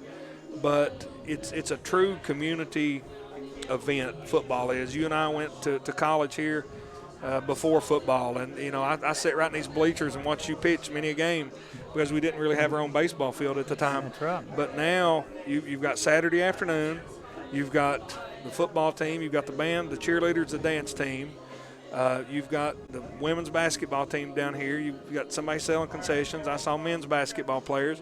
It's a true community event, not just a campus event, community event. People from all over town here to take part in this, and football is special in that way. And I think if you can have a good football season, I think that carries your momentum forward to your sports throughout the entire year. And we're well underway for that right here at the University of Pikeville. Well, I tell you what, I'll add one other thing too. You had the ball boys today with the baseball team as well too. And some other teams that went, the U-Pike Athletics are very active today. I'm sure you guys covered this too. The golf team, volleyball team, a lot of people in competition today there. So it's a great day. It's a challenging day for the Sports Information Department. But hey, it's I'm sure seeing student athletes compete Yeah, it is. or participate is what it's all about. And that's what I told Alek. He's a busy man with everything going on today between golf, archery, bowling, soccer yesterday. So it's a lot of work, but there's a lot of pleasure in that work, recognizing these student athletes for all their achievements. Well, I tell you what, I just remembered to say hello to you. I didn't mean to grab the headset. I know Alec just got back up here too, but I just want to come and say hello to a Hall of Famer. And then I hopped in. Anytime I can talk about the University of Pikeville, I'm going to take an opportunity. One Hall of Famer to another, brother. It's always good seeing you. Yeah, same here. But it's been a fun day. I'm looking forward to next Saturday as well too. I am too. It's always, I told Alec it would be a good double dip to go to Georgetown, watch U-Pike in Georgetown, then maybe go over to Kentucky and watch Kentucky in Florida. Be a good day for football in around that Lexington area, that's for sure. Well, I know the U-Pike Fall Invitational, they wrapped up, and I'm not for sure I haven't saw any scores yet, but I was talking to my son just as I was walking up this way, and he said that hopefully we'll get some scores here soon, and hopefully pass that along through social media or something like that as well. I'll let you read it. I texted him earlier.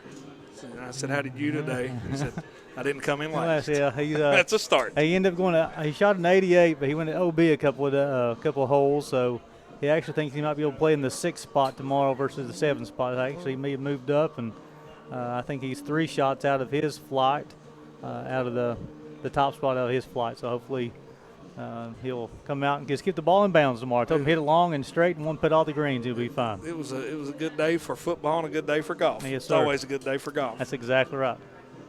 You want to sign us off here, I'll Jeff let you Campbell? sign us off. Well, I'll follow your lead. I appreciate you guys watching the U-Pike Football and the U-Pike Sports Network presented by Appalachian Wireless. And as always, go Bears.